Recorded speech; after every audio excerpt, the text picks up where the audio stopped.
The Book of Exodus. Audio Bible. Now these are the names of the children of Israel, which came into Egypt. Every man in his household came with Jacob. Reuben, Simeon, Levi, and Judah. Issachar, Zebulun, and Benjamin. Dan and Naphtali, Gad, and Asher. And all the souls that came out of the loins of Jacob were 70 souls, for Joseph was in Egypt already. And Joseph died, and all his brethren, and all that generation. And the children of Israel were fruitful, and increased abundantly, and multiplied, and waxed exceeding mighty, and the land was filled with them. Now there arose up a new king over Egypt, which knew not Joseph. And he said unto his people, Behold, the people of the children of Israel are more and mightier than we. Come on, let us deal wisely with them, lest they multiply. And it come to pass, that, when there falleth out any war, they join also unto our enemies, and fight against us, and so get them up out of the land. Therefore they did set over them taskmasters to afflict them with their burdens. And they built for Pharaoh treasure cities, Pithom and Ramses. But the more they afflicted them, the more they multiplied and grew. And they were grieved because of the children of Israel. And the Egyptians made the children of Israel to serve with rigor. And they made their lives bitter with hard bondage, in mortar, and in brick, and in all manner of service in the field. All their service, wherein they made them serve, was with rigor. And the king of Egypt spake to the Hebrew midwives, of which the name of the one was Shiphrah, and the name of the other Puah. And he said, When ye do the office of a midwife to the Hebrew women, and see them upon the stools, if it be a son, then ye shall kill him, but if it be a daughter, then she shall live. But the midwives feared God, and did not as the king of Egypt commanded them, but saved the men children alive. And the king of Egypt called for the midwives, and said unto them, Why have ye done this thing, and have saved the men children alive? And the midwives said unto Pharaoh, Because the Hebrew women are not as the Egyptian women, for they are lively, and are delivered ere the midwives come in unto them. Therefore God dealt well with the midwives, and the people multiplied, and waxed very mighty. And it came to pass, because the midwives feared God, that he made them houses. And Pharaoh charged all his people, saying, Every son that is born ye shall cast into the river, and every daughter ye shall save alive. And there went a man of the house of Levi, and took to wife a daughter of Levi. And the woman conceived, and bare a son, and when she saw him that he was a goodly child, she hid him 3 months. And when she could not longer hide him, she took for him an ark of bulrushes, and daubed it with slime and with pitch, and put the child therein, and she laid it in the flags by the river's brink. And his sister stood afar off, to wit what would be done to him. And the daughter of Pharaoh came down to wash herself at the river, and her maidens walked along by the river's side. And when she saw the ark among the flags, she sent her maid to fetch it. And when she had opened it, she saw the child, and, behold, the babe wept. And she had compassion on him, and said, "This is one of the Hebrews' children." Then said his sister to Pharaoh's daughter, "Shall I go and call to thee a nurse of the Hebrew women, that she may nurse the child for thee?" And Pharaoh's daughter said to her, "Go." And the maid went and called the child's mother. And Pharaoh's daughter said unto her, "Take this child away, and nurse it for me, and I will give thee thy wages." And the women took the child, and nursed it. And the child grew, and she brought him unto Pharaoh's daughter, and he became her son. And she called his name Moses, and she said, "Because I drew him out of the water." And it came to pass in those days, when Moses was grown, that he went out unto his brethren, and looked on their burdens. And he spied an Egyptian smiting an Hebrew, one of his brethren. And he looked this way and that way, and when he saw that there was no man, he slew the Egyptian, and hid him in the sand. And when he went out the second day, behold, 2 men of the Hebrews strove together, and he said to him that did the wrong, "Wherefore smitest thou thy fellow?" And he said, "Who made thee a prince and a judge over us? Intendest thou to kill me, as thou killedst the Egyptian?" And Moses feared, and said, "Surely this thing is known." Now when Pharaoh heard this thing, he sought to slay Moses. But Moses fled from the face of Pharaoh, and dwelt in the land of Midian, and he sat down by a well. Now the priest of Midian had 7 daughters, and they came and drew water, and filled the troughs to water their father's flock. And the shepherds came and drove them away, but Moses stood up and helped them, and watered their flock. And when they came to Reuel their father, he said, "How is it that ye are come so soon today?"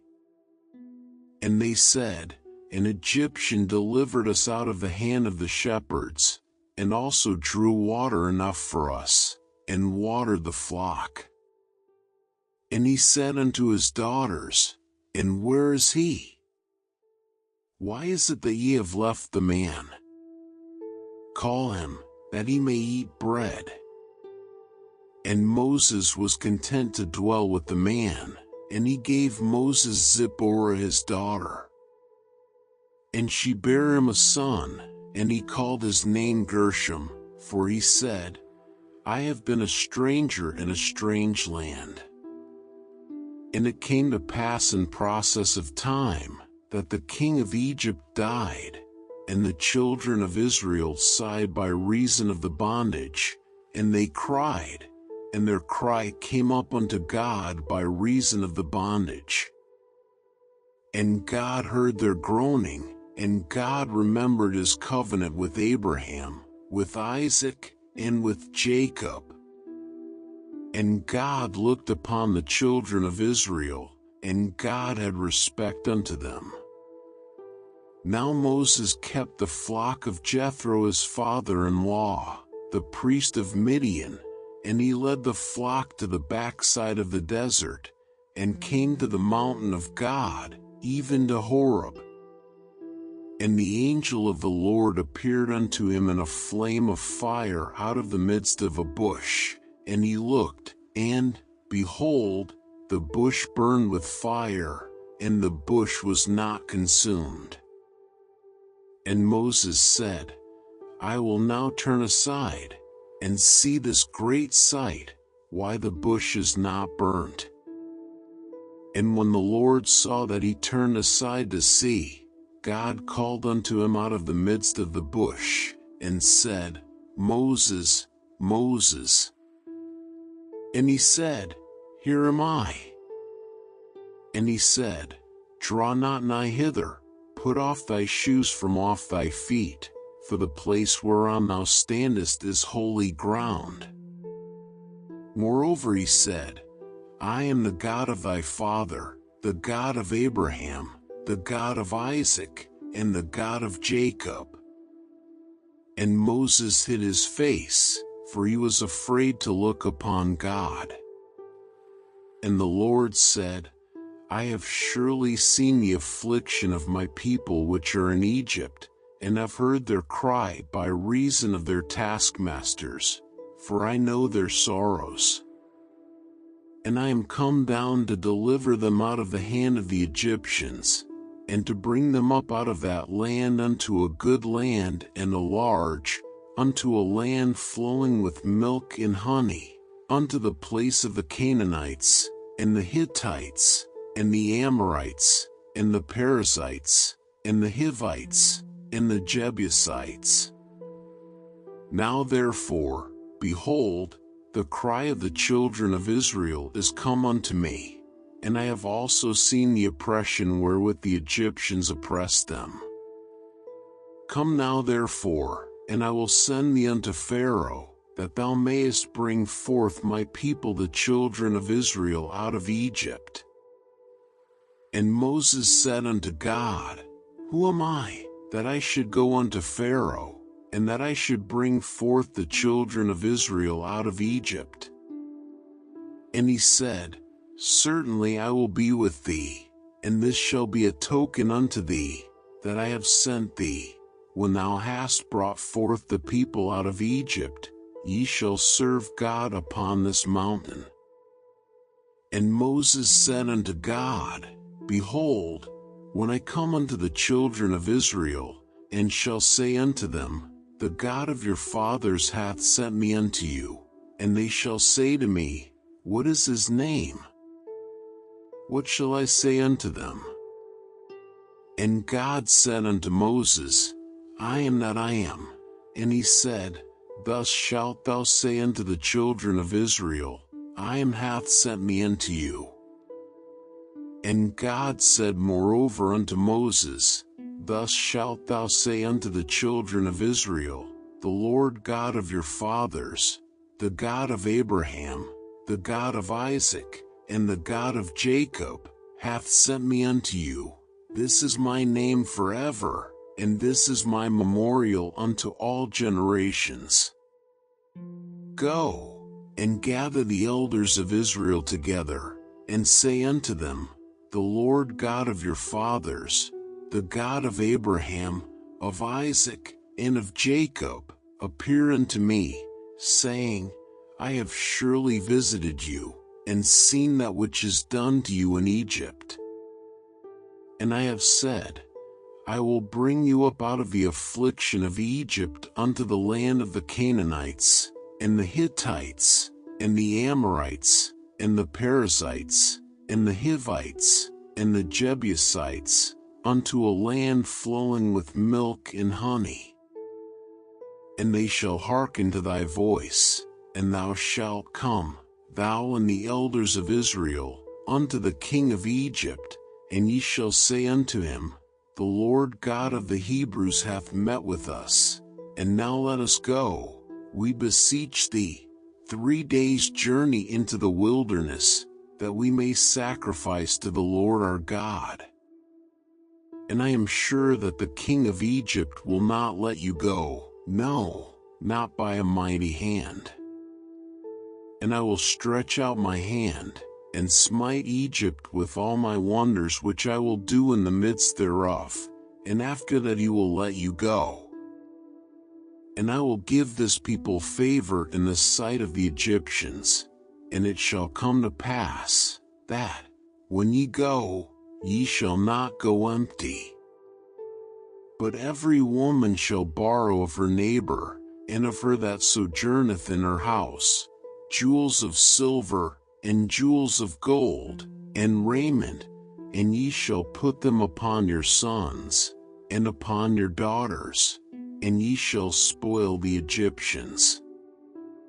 And Moses answered and said, But, behold, they will not believe me, nor hearken unto my voice, for they will say, the Lord hath not appeared unto thee. And the Lord said unto him, What is that in thine hand? And he said, A rod. And he said, Cast it on the ground. And he cast it on the ground, and it became a serpent, and Moses fled from before it. And the Lord said unto Moses, Put forth thine hand, and take it by the tail. And he put forth his hand, and caught it, and it became a rod in his hand, that they may believe that the Lord God of their fathers, the God of Abraham, the God of Isaac, and the God of Jacob, hath appeared unto thee. And the Lord said furthermore unto him, Put now thine hand into thy bosom. And he put his hand into his bosom, and when he took it out, behold, his hand was leprous as snow. And he said, Put thine hand into thy bosom again.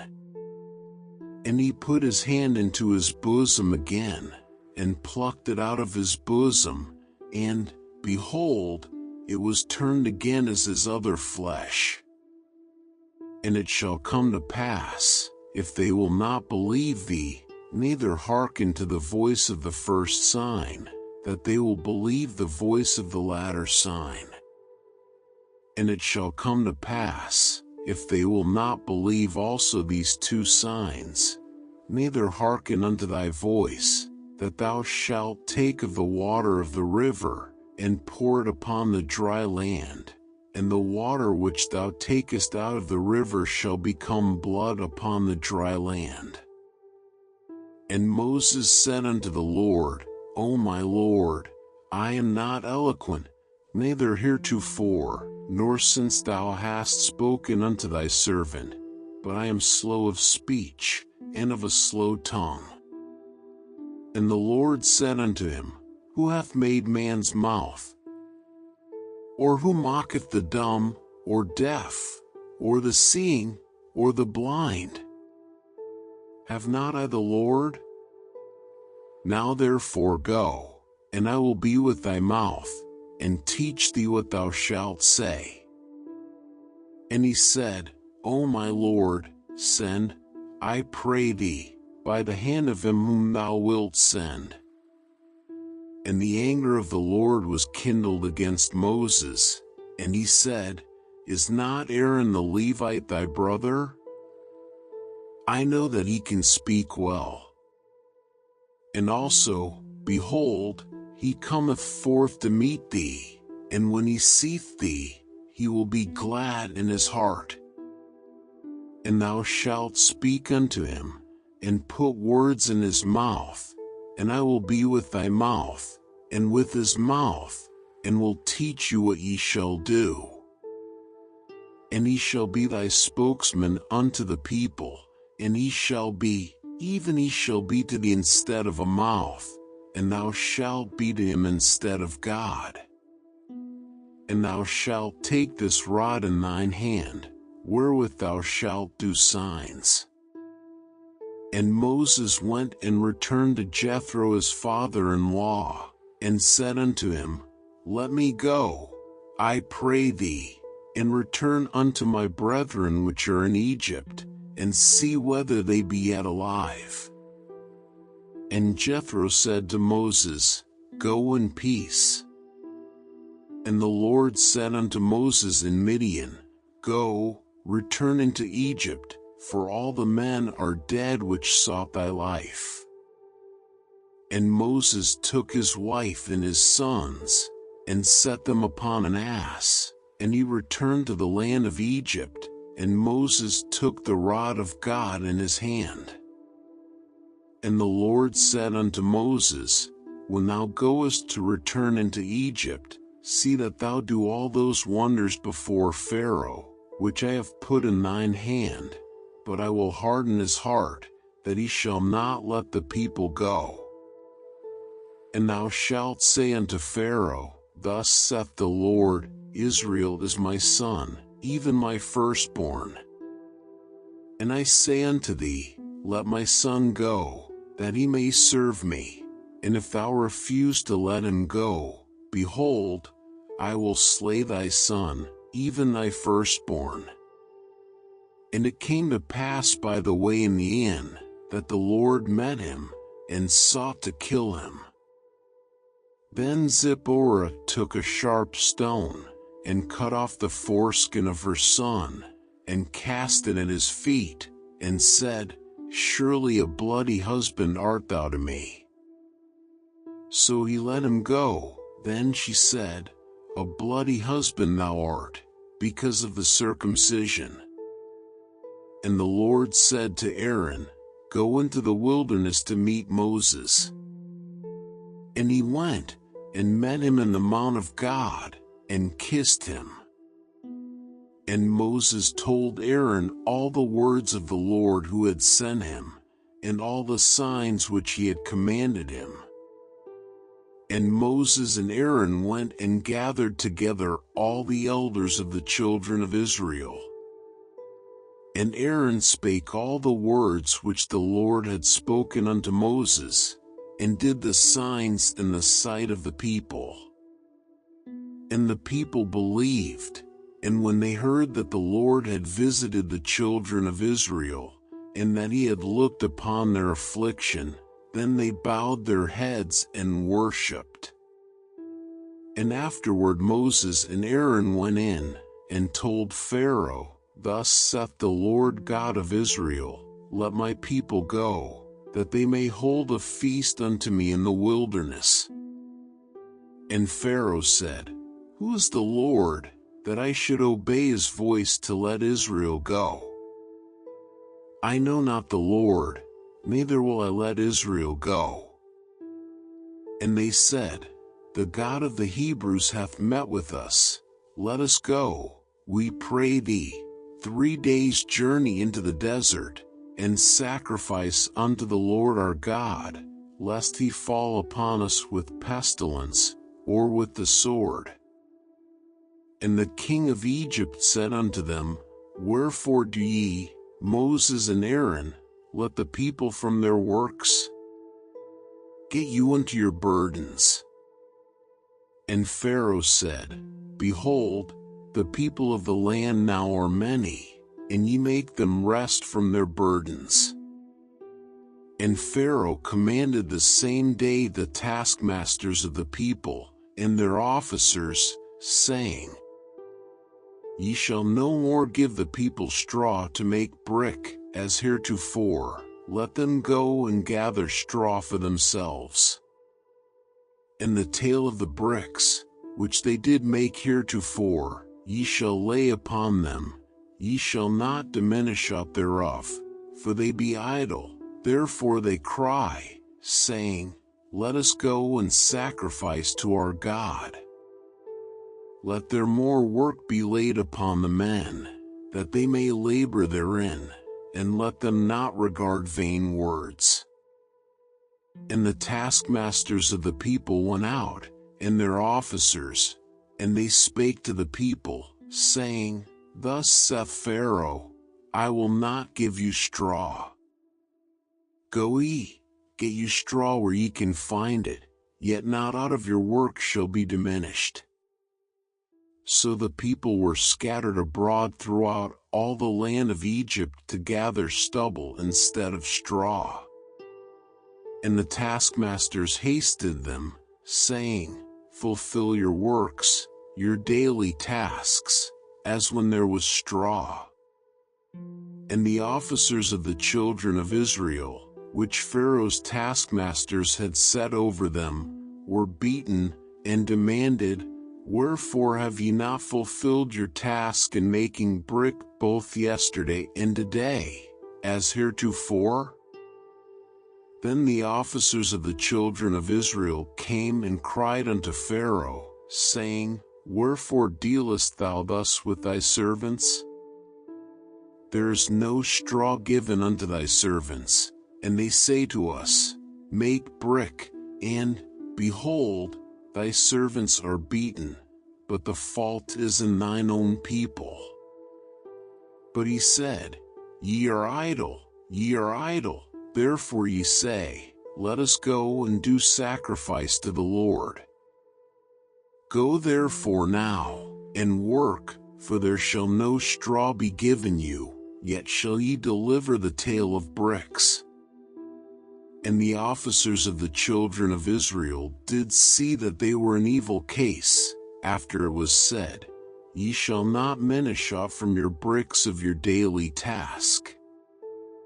And they met Moses and Aaron, who stood in the way, as they came forth from Pharaoh. And they said unto them, The Lord look upon you, and judge, because ye have made our savor to be abhorred in the eyes of Pharaoh, and in the eyes of his servants, to put a sword in their hand to slay us. And Moses returned unto the Lord, and said, Lord, wherefore hast thou so evil entreated this people? Why is it that thou hast sent me? For since I came to Pharaoh to speak in thy name, he hath done evil to this people, neither hast thou delivered thy people at all.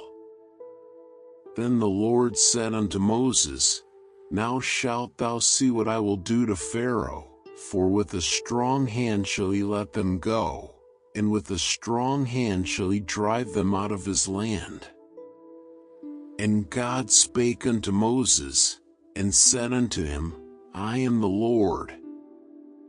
And I appeared unto Abraham, unto Isaac, and unto Jacob, by the name of God Almighty, but by my name Jehovah was I not known to them. And I have also established my covenant with them, to give them the land of Canaan, the land of their pilgrimage, wherein they were strangers.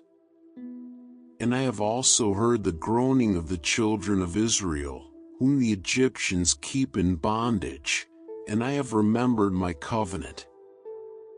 Wherefore say unto the children of Israel, I am the Lord, and I will bring you out from under the burdens of the Egyptians, and I will rid you out of their bondage, and I will redeem you with a stretched out arm, and with great judgments.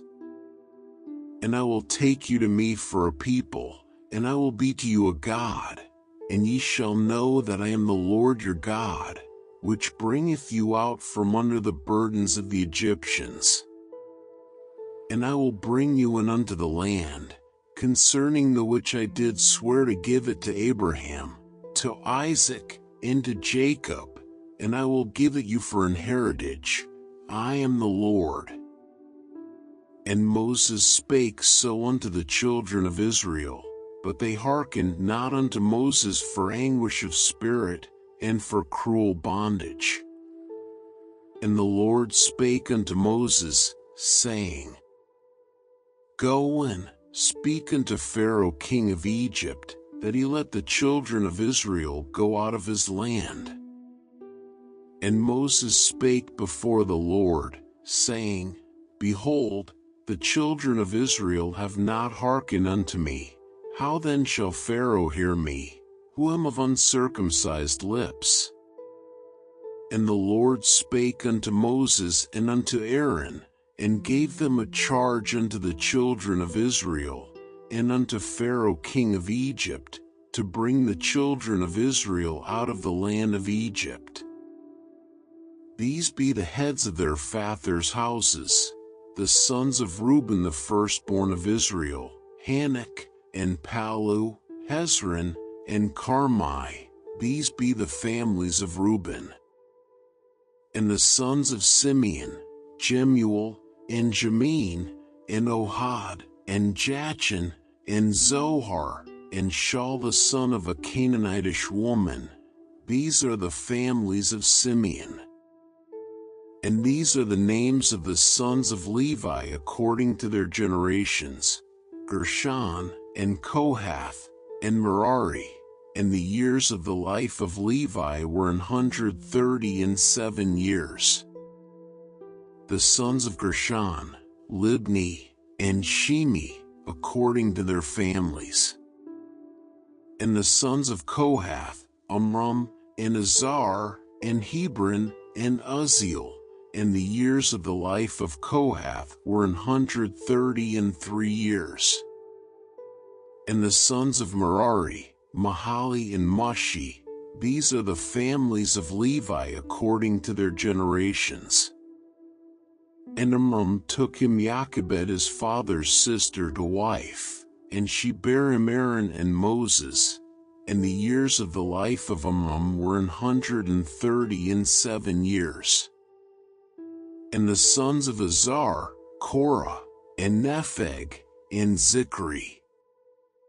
And the sons of Uzziel, Mishael, and Elzaphan, and Zithri. And Aaron took him Elisheba, daughter of Amminadab, sister of Nahshon, to wife, and she bare him Nadab, and Abihu, Eleazar, and Ithamar.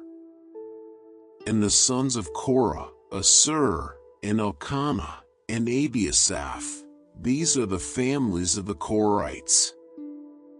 And Eleazar Aaron's son took him one of the daughters of Putiel to wife, and she bare him Phinehas. These are the heads of the fathers of the Levites according to their families. These are that Aaron and Moses, to whom the Lord said, Bring out the children of Israel from the land of Egypt according to their armies. These are they which spake to Pharaoh king of Egypt, to bring out the children of Israel from Egypt. These are that Moses and Aaron. And it came to pass on the day when the Lord spake unto Moses in the land of Egypt, that the Lord spake unto Moses, saying, I am the Lord, speak thou unto Pharaoh king of Egypt all that I say unto thee. And Moses said before the Lord, Behold, I am of uncircumcised lips, and how shall Pharaoh hearken unto me? And the Lord said unto Moses, See, I have made thee a god to Pharaoh, and Aaron thy brother shall be thy prophet. Thou shalt speak all that I command thee, and Aaron thy brother shall speak unto Pharaoh, that he send the children of Israel out of his land. And I will harden Pharaoh's heart, and multiply my signs and my wonders in the land of Egypt. But Pharaoh shall not hearken unto you, that I may lay my hand upon Egypt, and bring forth mine armies, and my people the children of Israel, out of the land of Egypt by great judgments. And the Egyptians shall know that I am the Lord, when I stretch forth mine hand upon Egypt, and bring out the children of Israel from among them. And Moses and Aaron did as the Lord commanded them, so did they. And Moses was 80 years old, and Aaron 83 years old, when they spake unto Pharaoh. And the Lord spake unto Moses and unto Aaron, saying, When Pharaoh shall speak unto you, saying, Shew a miracle for you, then thou shalt say unto Aaron, Take thy rod, and cast it before Pharaoh, and it shall become a serpent. And Moses and Aaron went in unto Pharaoh, and they did so as the Lord had commanded. And Aaron cast down his rod before Pharaoh, and before his servants, and it became a serpent. Then Pharaoh also called the wise men and the sorcerers, now the magicians of Egypt, they also did in like manner with their enchantments. For they cast down every man his rod, and they became serpents, but Aaron's rod swallowed up their rods. And he hardened Pharaoh's heart, that he hearkened not unto them, as the Lord had said. And the Lord said unto Moses, Pharaoh's heart is hardened, he refuseth to let the people go.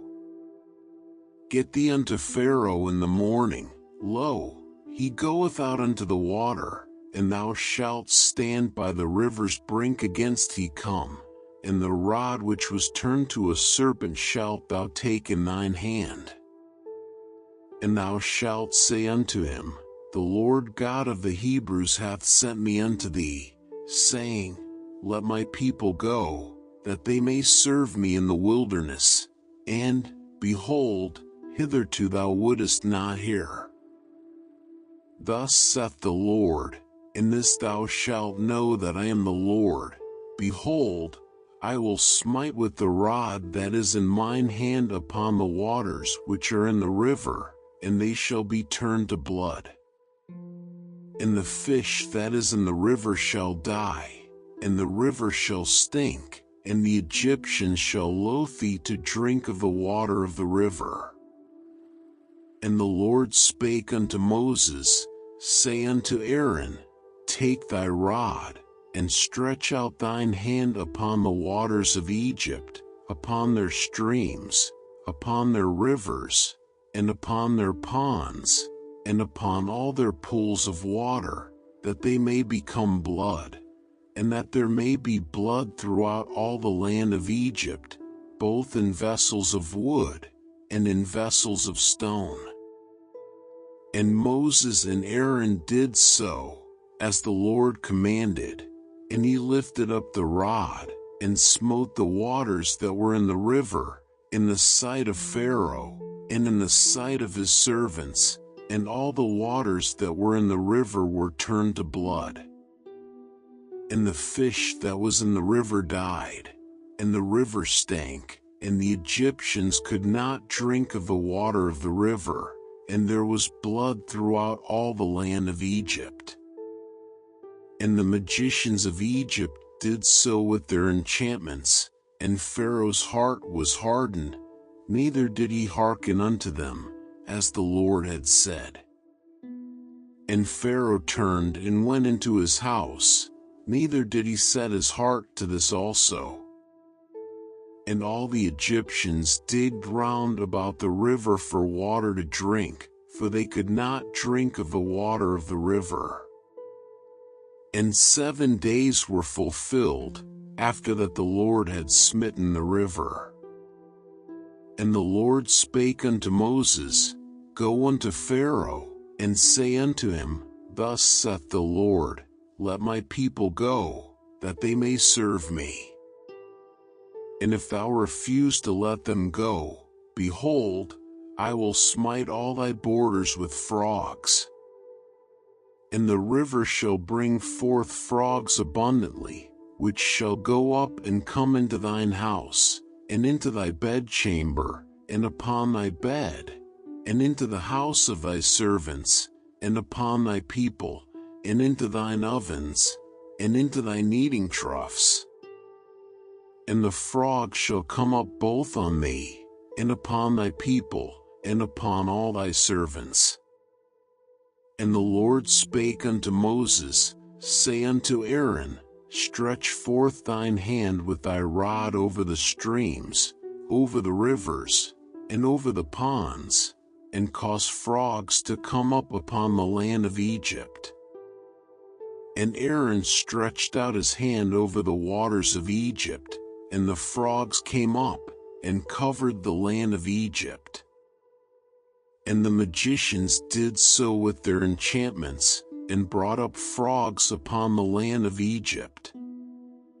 Then Pharaoh called for Moses and Aaron, and said, Entreat the Lord, that he may take away the frogs from me, and from my people, and I will let the people go, that they may do sacrifice unto the Lord.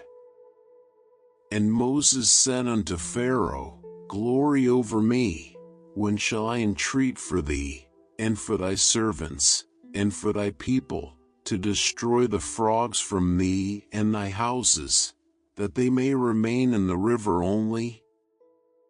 And he said, Tomorrow. And he said, Be it according to thy word, that thou mayest know that there is none like unto the Lord our God. And the frog shall depart from thee, and from thy houses, and from thy servants, and from thy people, they shall remain in the river only. And Moses and Aaron went out from Pharaoh, And Moses cried unto the Lord because of the frogs which he had brought against Pharaoh.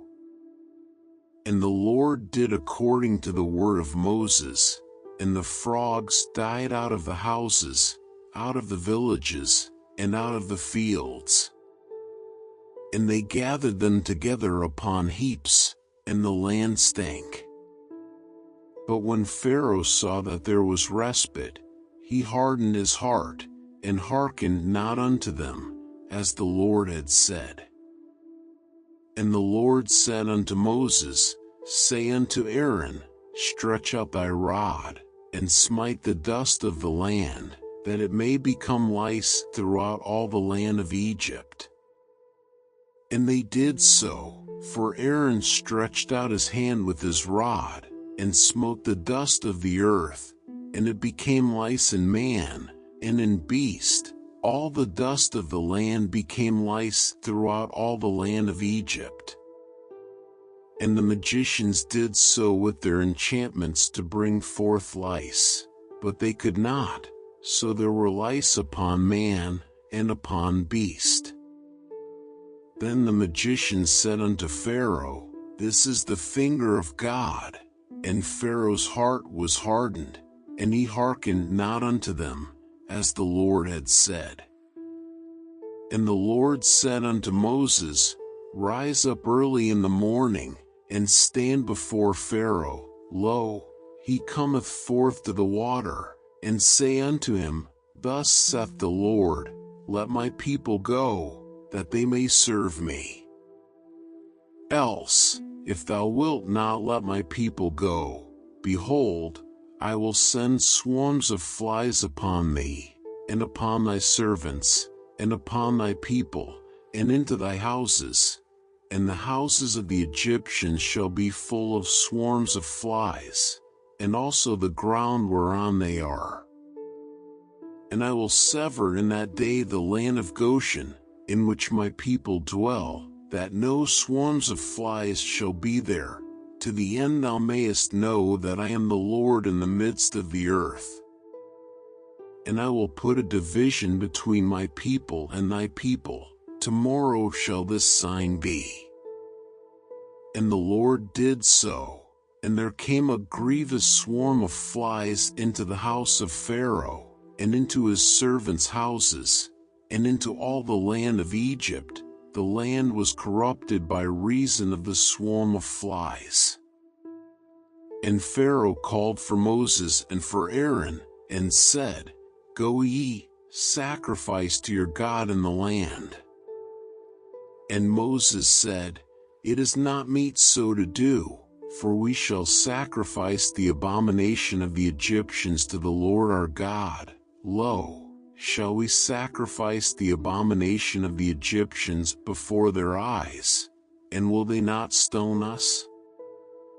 We will go 3 days' journey into the wilderness, and sacrifice to the Lord our God, as he shall command us.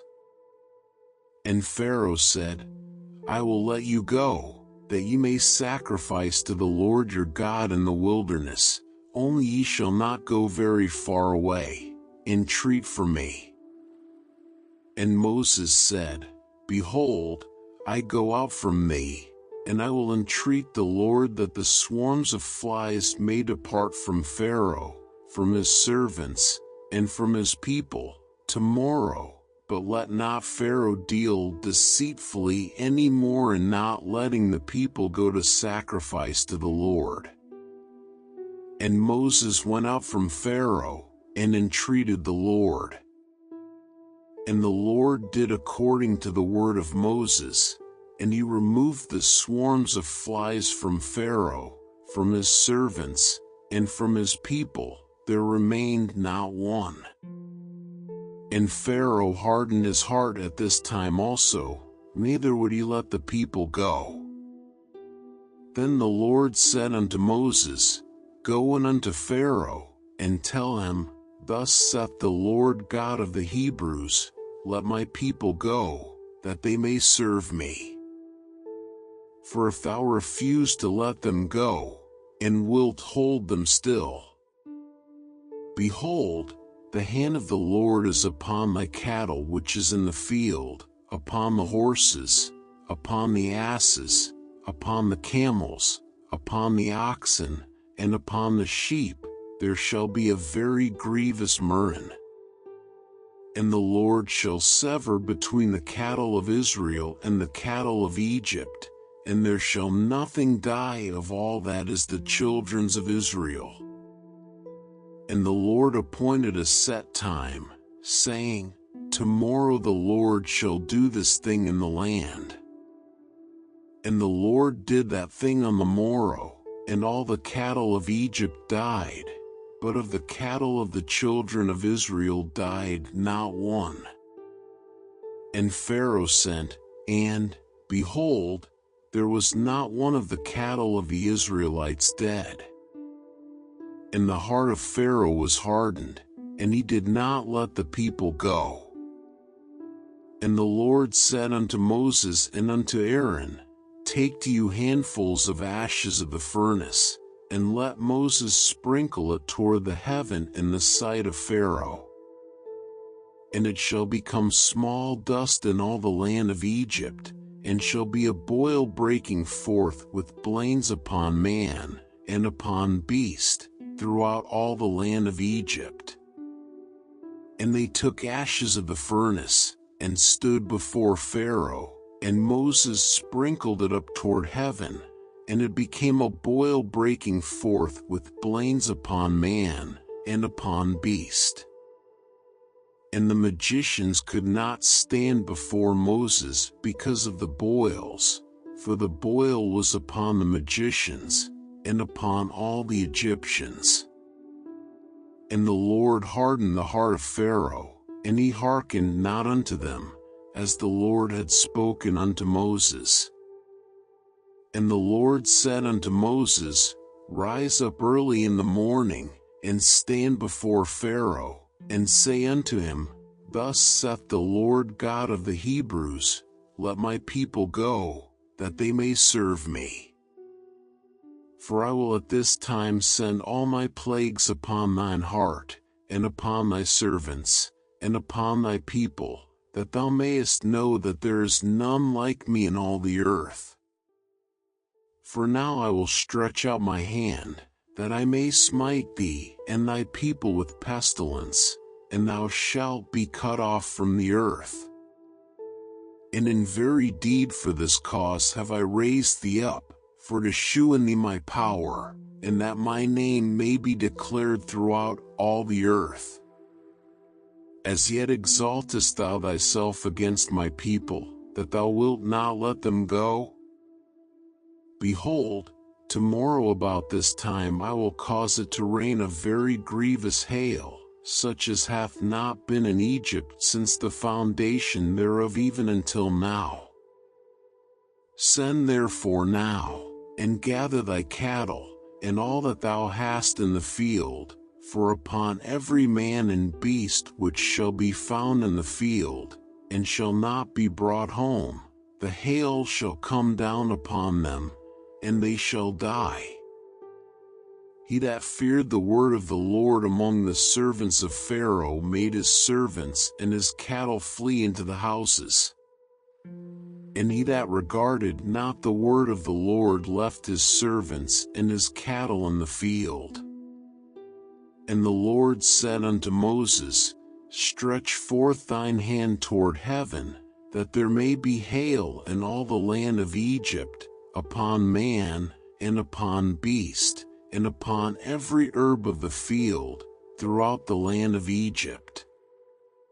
And Moses stretched forth his rod toward heaven, and the Lord sent thunder and hail, and the fire ran along upon the ground, and the Lord rained hail upon the land of Egypt.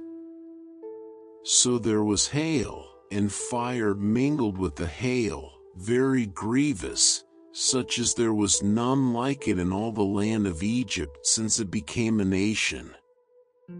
And the hail smote throughout all the land of Egypt all that was in the field, both man and beast, and the hail smote every herb of the field, and brake every tree of the field. Only in the land of Goshen, where the children of Israel were, was there no hail. And Pharaoh sent, and called for Moses and Aaron, and said unto them, I have sinned this time, the Lord is righteous, and I and my people are wicked. Entreat the Lord, for it is enough, that there be no more mighty thunderings and hail, and I will let you go, and ye shall stay no longer. And Moses said unto him, As soon as I am gone out of the city, I will spread abroad my hands unto the Lord, and the thunder shall cease, neither shall there be any more hail, that thou mayest know how that the earth is the Lord's. But as for thee and thy servants, I know that ye will not yet fear the Lord God. And the flax and the barley was smitten, for the barley was in the ear, and the flax was bald. But the wheat and the rye were not smitten, for they were not grown up. And Moses went out of the city from Pharaoh, and spread abroad his hands unto the Lord, and the thunders and hail ceased, and the rain was not poured upon the earth. And when Pharaoh saw that the rain and the hail and the thunders were ceased, he sinned yet more, and hardened his heart, he and his servants. And the heart of Pharaoh was hardened, neither would he let the children of Israel go, as the Lord had spoken by Moses. And the Lord said unto Moses, Go in unto Pharaoh, for I have hardened his heart, and the heart of his servants, that I might shew these my signs before him. And that thou mayest tell in the ears of thy son, and of thy son's son, what things I have wrought in Egypt, and my signs which I have done among them, that ye may know how that I am the Lord. And Moses and Aaron came in unto Pharaoh, and said unto him, Thus saith the Lord God of the Hebrews, How long wilt thou refuse to humble thyself before me? Let my people go, that they may serve me. Else, if thou refuse to let my people go, behold, tomorrow will I bring the locusts into thy coast. And they shall cover the face of the earth, that one cannot be able to see the earth, and they shall eat the residue of that which is escaped, which remaineth unto you from the hail, and shall eat every tree which groweth for you out of the field. And they shall fill thy houses, and the houses of all thy servants, and the houses of all the Egyptians, which neither thy fathers, nor thy fathers' fathers have seen, since the day that they were upon the earth unto this day. And he turned himself, and went out from Pharaoh. And Pharaoh's servants said unto him, How long shall this man be a snare unto us? Let the men go, that they may serve the Lord their God. Knowest thou not yet that Egypt is destroyed? And Moses and Aaron were brought again unto Pharaoh, and he said unto them, Go, serve the Lord your God. But who are they that shall go? And Moses said, We will go with our young and with our old, with our sons and with our daughters, with our flocks and with our herds will we go, for we must hold a feast unto the Lord. And he said unto them, Let the Lord be so with you, as I will let you go, and your little ones, look to it, for evil is before you. Not so, go now ye that are men, and serve the Lord, for that ye did desire. And they were driven out from Pharaoh's presence. And the Lord said unto Moses, Stretch out thine hand over the land of Egypt for the locusts, that they may come up upon the land of Egypt, and eat every herb of the land, even all that the hail hath left. And Moses stretched forth his rod over the land of Egypt, and the Lord brought an east wind upon the land all that day, and all that night, and when it was morning, the east wind brought the locusts. And the locust went up over all the land of Egypt, and rested in all the coasts of Egypt. Very grievous were they. Before them there were no such locusts as they, neither after them shall be such. For they covered the face of the whole earth, so that the land was darkened, and they did eat every herb of the land, and all the fruit of the trees which the hail had left, and there remained not any green thing in the trees, or in the herbs of the field, through all the land of Egypt. Then Pharaoh called for Moses and Aaron in haste, and he said, I have sinned against the Lord your God, and against you. Now therefore forgive, I pray thee, my sin only this once, and entreat the Lord your God, that he may take away from me this death only. And he went out from Pharaoh, and entreated the Lord. And the Lord turned a mighty strong west wind, which took away the locusts, and cast them into the Red Sea. There remained not one locust in all the coasts of Egypt. But the Lord hardened Pharaoh's heart, so that he would not let the children of Israel go. And the Lord said unto Moses, Stretch out thine hand toward heaven, that there may be darkness over the land of Egypt, even darkness which may be felt. And Moses stretched forth his hand toward heaven, and there was a thick darkness in all the land of Egypt 3 days. They saw not one another, neither rose any from his place for 3 days, but all the children of Israel had light in their dwellings. And Pharaoh called unto Moses, and said, Go ye, serve the Lord, only let your flocks and your herds be stayed, let your little ones also go with you. And Moses said, Thou must give us also sacrifices and burnt offerings, that we may sacrifice unto the Lord our God. Our cattle also shall go with us, there shall not an hoof be left behind, for thereof must we take to serve the Lord our God, and we know not with what we must serve the Lord, until we come thither. But the Lord hardened Pharaoh's heart, and he would not let them go. And Pharaoh said unto him, Get thee from me, take heed to thyself, see my face no more, for in that day thou sayest my face thou shalt die. And Moses said, Thou hast spoken well, I will see thy face again no more. And the Lord said unto Moses, Yet will I bring one plague more upon Pharaoh, and upon Egypt, afterwards he will let you go hence. When he shall let you go, he shall surely thrust you out hence altogether. Speak now in the ears of the people, and let every man borrow of his neighbor, and every woman of her neighbor, jewels of silver and jewels of gold. And the Lord gave the people favor in the sight of the Egyptians. Moreover, the man Moses was very great in the land of Egypt, in the sight of Pharaoh's servants, and in the sight of the people. And Moses said, Thus saith the Lord, About midnight will I go out into the midst of Egypt.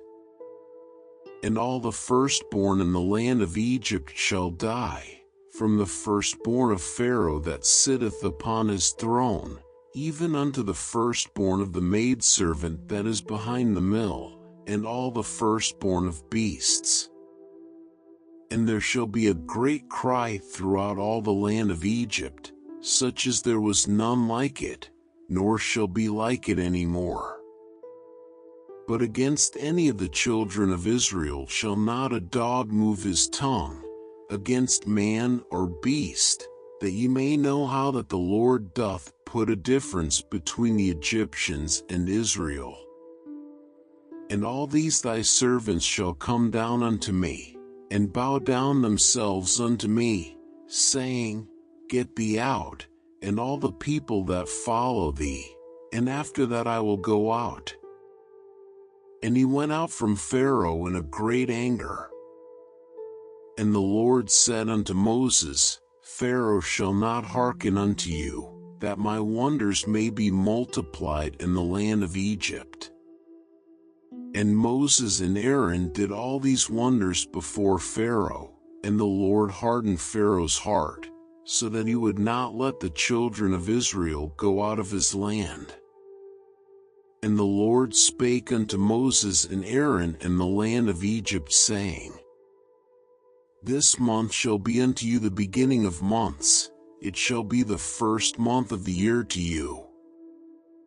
Speak ye unto all the congregation of Israel, saying, In the 10th day of this month they shall take to them every man a lamb, according to the house of their fathers, a lamb for an house. And if the household be too little for the lamb, let him and his neighbor next unto his house take it according to the number of the souls. Every man according to his eating shall make your count for the lamb. Your lamb shall be without blemish, a male of the first year. Ye shall take it out from the sheep, or from the goats. And ye shall keep it up until the 14th day of the same month, and the whole assembly of the congregation of Israel shall kill it in the evening. And they shall take of the blood, and strike it on the 2 side posts and on the upper door post of the houses, wherein they shall eat it. And they shall eat the flesh in that night, roast with fire, and unleavened bread, and with bitter herbs they shall eat it. Eat not of it raw, nor sodden at all with water, but roast with fire, his head with his legs, and with the purtenance thereof. And ye shall let nothing of it remain until the morning, and that which remaineth of it until the morning ye shall burn with fire. And thus shall ye eat it, with your loins girded, your shoes on your feet, and your staff in your hand, and ye shall eat it in haste. It is the Lord's Passover. For I will pass through the land of Egypt this night, and will smite all the firstborn in the land of Egypt, both man and beast, and against all the gods of Egypt I will execute judgment. I am the Lord. And the blood shall be to you for a token upon the houses where ye are, and when I see the blood, I will pass over you, and the plague shall not be upon you to destroy you, when I smite the land of Egypt. And this day shall be unto you for a memorial, and ye shall keep it a feast to the Lord throughout your generations. Ye shall keep it a feast by an ordinance forever. 7 days shall ye eat unleavened bread, even the first day ye shall put away leaven out of your houses. For whosoever eateth leavened bread from the first day until the 7th day, that soul shall be cut off from Israel. And in the first day there shall be an holy convocation, and in the 7th day there shall be an holy convocation to you. No manner of work shall be done in them, save that which every man must eat, that only may be done of you. And ye shall observe the feast of unleavened bread, for in this selfsame day have I brought your armies out of the land of Egypt. Therefore shall ye observe this day in your generations by an ordinance forever. In the 1st month, on the 14th day of the month at even, ye shall eat unleavened bread, until the 21st day of the month at even. 7 days shall there be no leaven found in your houses, for whosoever eateth that which is leavened, even that soul shall be cut off from the congregation of Israel, whether ye be a stranger, or born in the land. Ye shall eat nothing leavened, in all your habitations shall ye eat unleavened bread. Then Moses called for all the elders of Israel, and said unto them, Draw out and take you a lamb according to your families, and kill the Passover. And ye shall take a bunch of hyssop, and dip it in the blood that is in the basin, and strike the lintel and the 2 side posts with the blood that is in the basin, and none of you shall go out at the door of his house until the morning. For the Lord will pass through to smite the Egyptians, and when he seeth the blood upon the lintel, and on the 2 side posts, the Lord will pass over the door, and will not suffer the destroyer to come in unto your houses to smite you. And ye shall observe this thing for an ordinance to thee and to thy sons forever. And it shall come to pass, when ye be come to the land which the Lord will give you, according as he hath promised, that ye shall keep this service. And it shall come to pass, when your children shall say unto you, What mean ye by this service? That ye shall say, It is the sacrifice of the Lord's Passover, who passed over the houses of the children of Israel in Egypt, when he smote the Egyptians, and delivered our houses. And the people bowed the head and worshipped. And the children of Israel went away, and did as the Lord had commanded Moses and Aaron, so did they. And it came to pass, that at midnight the Lord smote all the firstborn in the land of Egypt, from the firstborn of Pharaoh that sat on his throne unto the firstborn of the captive that was in the dungeon, and all the firstborn of cattle. And Pharaoh rose up in the night, he, and all his servants, and all the Egyptians, and there was a great cry in Egypt, for there was not a house where there was not one dead. And he called for Moses and Aaron by night, and said, Rise up, and get you forth from among my people, both ye and the children of Israel, and go, serve the Lord, as ye have said. Also take your flocks and your herds, as ye have said, and be gone, and bless me also. And the Egyptians were urgent upon the people, that they might send them out of the land in haste, for they said, We be all dead men. And the people took their dough before it was leavened, their kneading troughs being bound up in their clothes upon their shoulders. And the children of Israel did according to the word of Moses, and they borrowed of the Egyptians jewels of silver, and jewels of gold, and raiment. And the Lord gave the people favor in the sight of the Egyptians, so that they lent unto them such things as they required. And they spoiled the Egyptians. And the children of Israel journeyed from Ramesses to Succoth, about 600,000 on foot that were men, beside children. And a mixed multitude went up also with them, and flocks, and herds, even very much cattle. And they baked unleavened cakes of the dough which they brought forth out of Egypt, for it was not leavened, because they were thrust out of Egypt, and could not tarry, neither had they prepared for themselves any victual. Now the sojourning of the children of Israel, who dwelt in Egypt, was 430 years. And it came to pass at the end of the 430 years, even the selfsame day it came to pass, that all the hosts of the Lord went out from the land of Egypt. It is a night to be much observed unto the Lord for bringing them out from the land of Egypt, This is that night of the Lord to be observed of all the children of Israel in their generations. And the Lord said unto Moses and Aaron, This is the ordinance of the Passover, there shall no stranger eat thereof.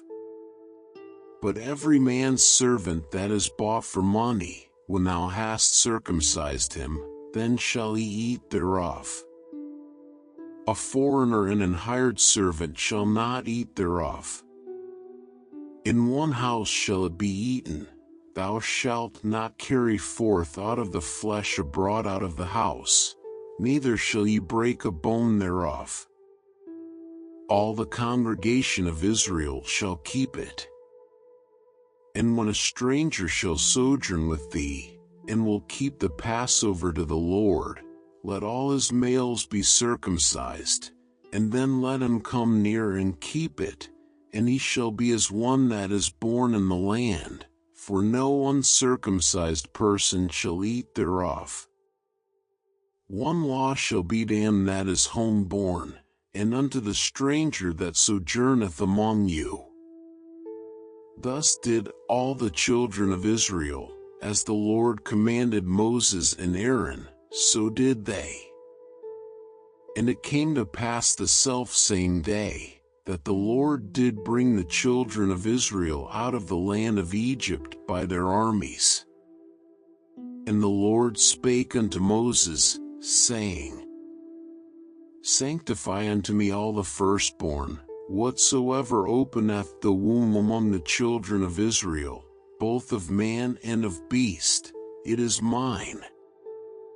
And Moses said unto the people, Remember this day, in which ye came out from Egypt, out of the house of bondage, for by strength of hand the Lord brought you out from this place.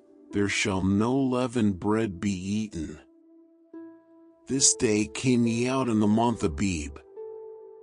And it shall be when the Lord shall bring thee into the land of the Canaanites, and the Hittites, and the Amorites, and the Hivites, and the Jebusites, which he sware unto thy fathers to give thee, a land flowing with milk and honey, that thou shalt keep this service in this month.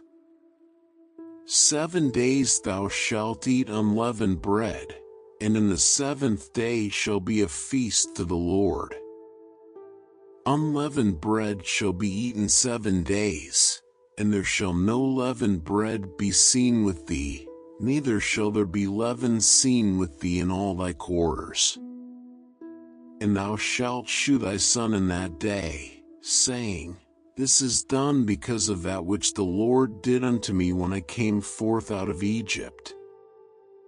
And it shall be for a sign unto thee upon thine hand, and for a memorial between thine eyes, that the Lord's law may be in thy mouth, for with a strong hand hath the Lord brought thee out of Egypt. Thou shalt therefore keep this ordinance in his season from year to year. And it shall be when the Lord shall bring thee into the land of the Canaanites, as he sware unto thee and to thy fathers, and shall give it thee, that thou shalt set apart unto the Lord all that openeth the matrix, and every firstling that cometh of a beast which thou hast, the males shall be the Lord's. And every firstling of an ass thou shalt redeem with a lamb, and if thou wilt not redeem it, then thou shalt break his neck, and all the firstborn of man among thy children shalt thou redeem. And it shall be when thy son asketh thee in time to come, saying, What is this? That thou shalt say unto him, By strength of hand the Lord brought us out from Egypt, from the house of bondage.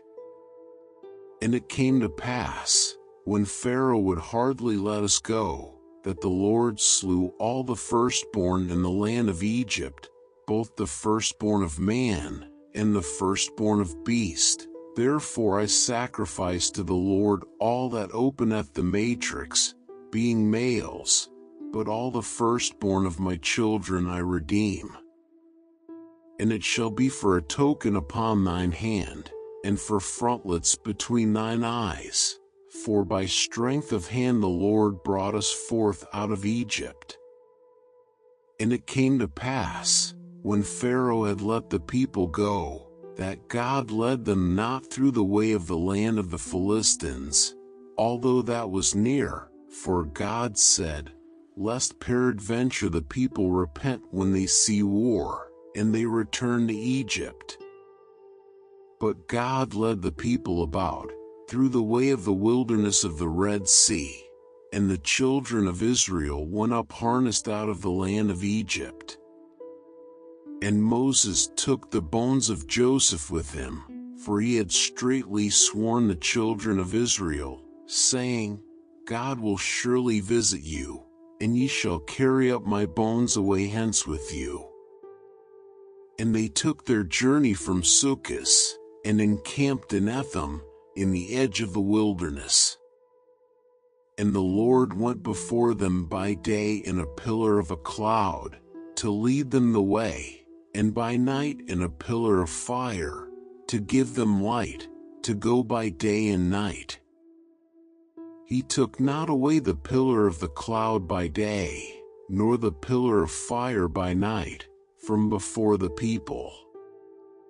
And the Lord spake unto Moses, saying, Speak unto the children of Israel, that they turn and encamp before Pi-hahiroth, between Migdol and the sea, over against Baal-zephon, before it shall ye encamp by the sea. For Pharaoh will say of the children of Israel, They are entangled in the land, the wilderness hath shut them in. And I will harden Pharaoh's heart, that he shall follow after them, and I will be honored upon Pharaoh, and upon all his host, that the Egyptians may know that I am the Lord. And they did so. And it was told the king of Egypt that the people fled, and the heart of Pharaoh and of his servants was turned against the people, and they said, Why have we done this, that we have let Israel go from serving us? And he made ready his chariot, and took his people with him. And he took 600 chosen chariots, and all the chariots of Egypt, and captains over every one of them. And the Lord hardened the heart of Pharaoh king of Egypt, and he pursued after the children of Israel, and the children of Israel went out with an high hand.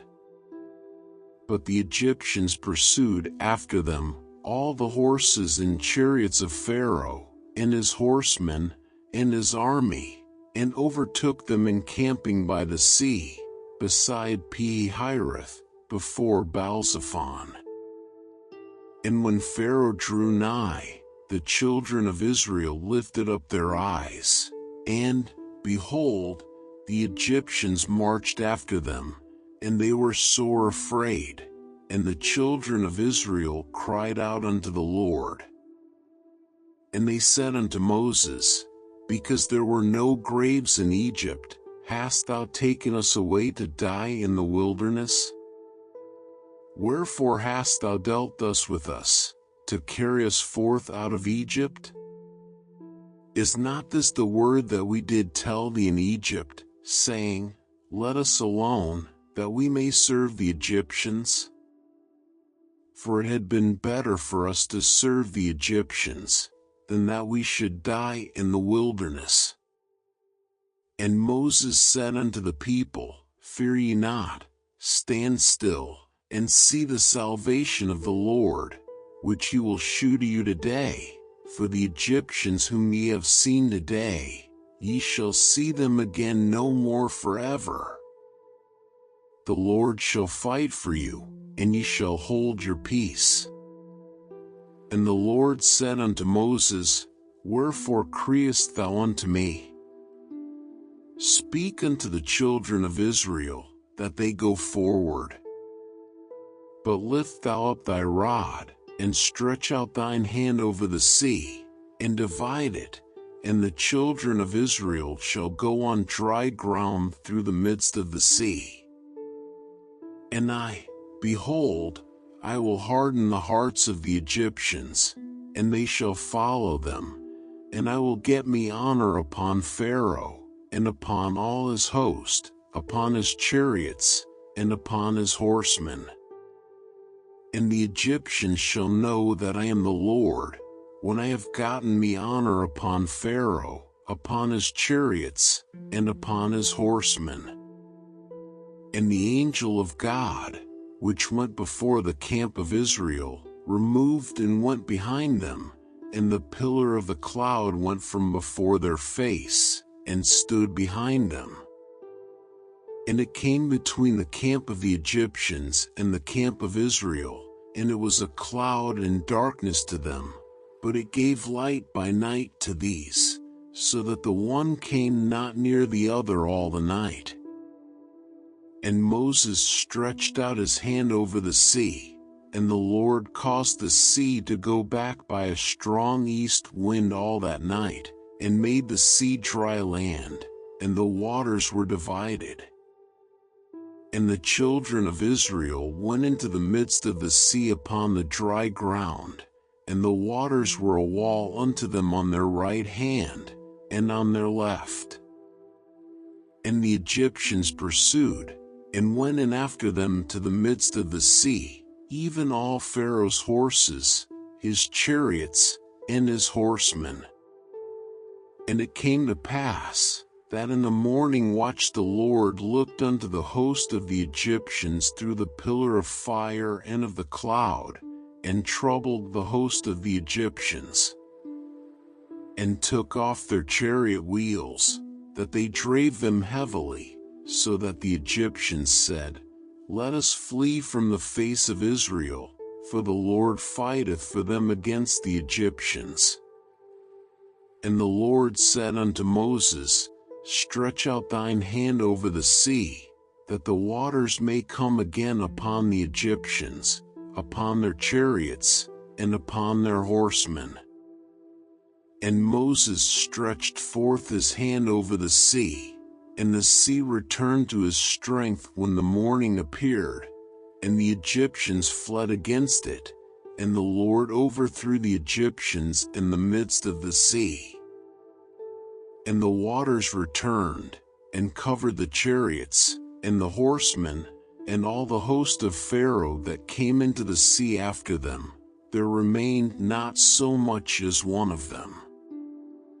But the children of Israel walked upon dry land in the midst of the sea, and the waters were a wall unto them on their right hand, and on their left. Thus the Lord saved Israel that day out of the hand of the Egyptians, and Israel saw the Egyptians dead upon the sea shore. And Israel saw that great work which the Lord did upon the Egyptians, and the people feared the Lord, and believed the Lord, and his servant Moses. Then sang Moses and the children of Israel this song unto the Lord, and spake, saying, I will sing unto the Lord, for he hath triumphed gloriously, the horse and his rider hath he thrown into the sea. The Lord is my strength and song, and he is become my salvation. He is my God, and I will prepare him an habitation, my father's God, and I will exalt him. The Lord is a man of war, the Lord is his name.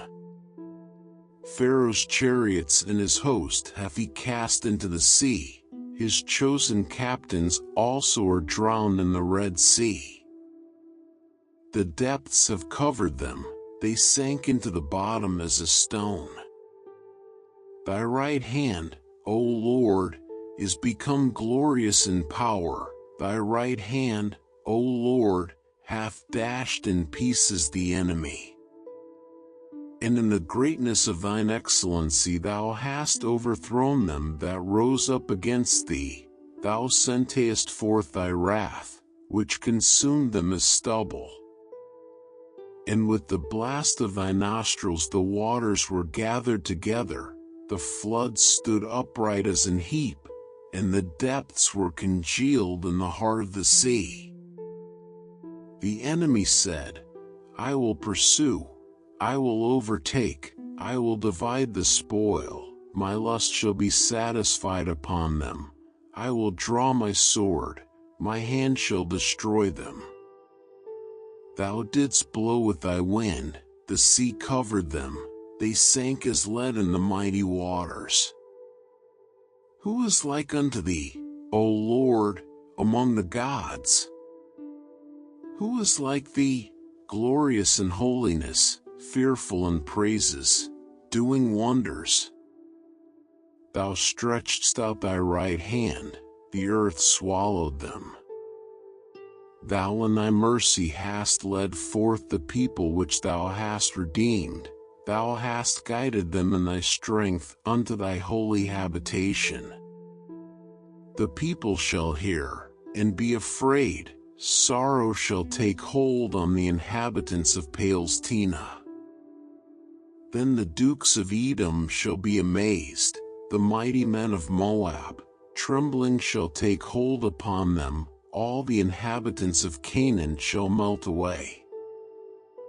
Fear and dread shall fall upon them, by the greatness of thine arm they shall be as still as a stone, till thy people pass over, O Lord, till the people pass over, which thou hast purchased.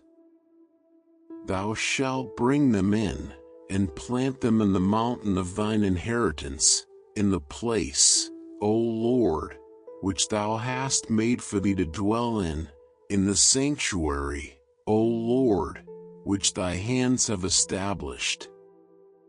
The Lord shall reign forever and ever. For the horse of Pharaoh went in with his chariots and with his horsemen into the sea, and the Lord brought again the waters of the sea upon them, but the children of Israel went on dry land in the midst of the sea.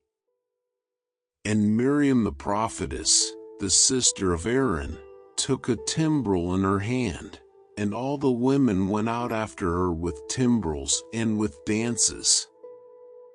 And Miriam answered them, Sing ye to the Lord, for he hath triumphed gloriously, the horse and his rider hath he thrown into the sea. So Moses brought Israel from the Red Sea, and they went out into the wilderness of Shur, and they went 3 days in the wilderness, and found no water.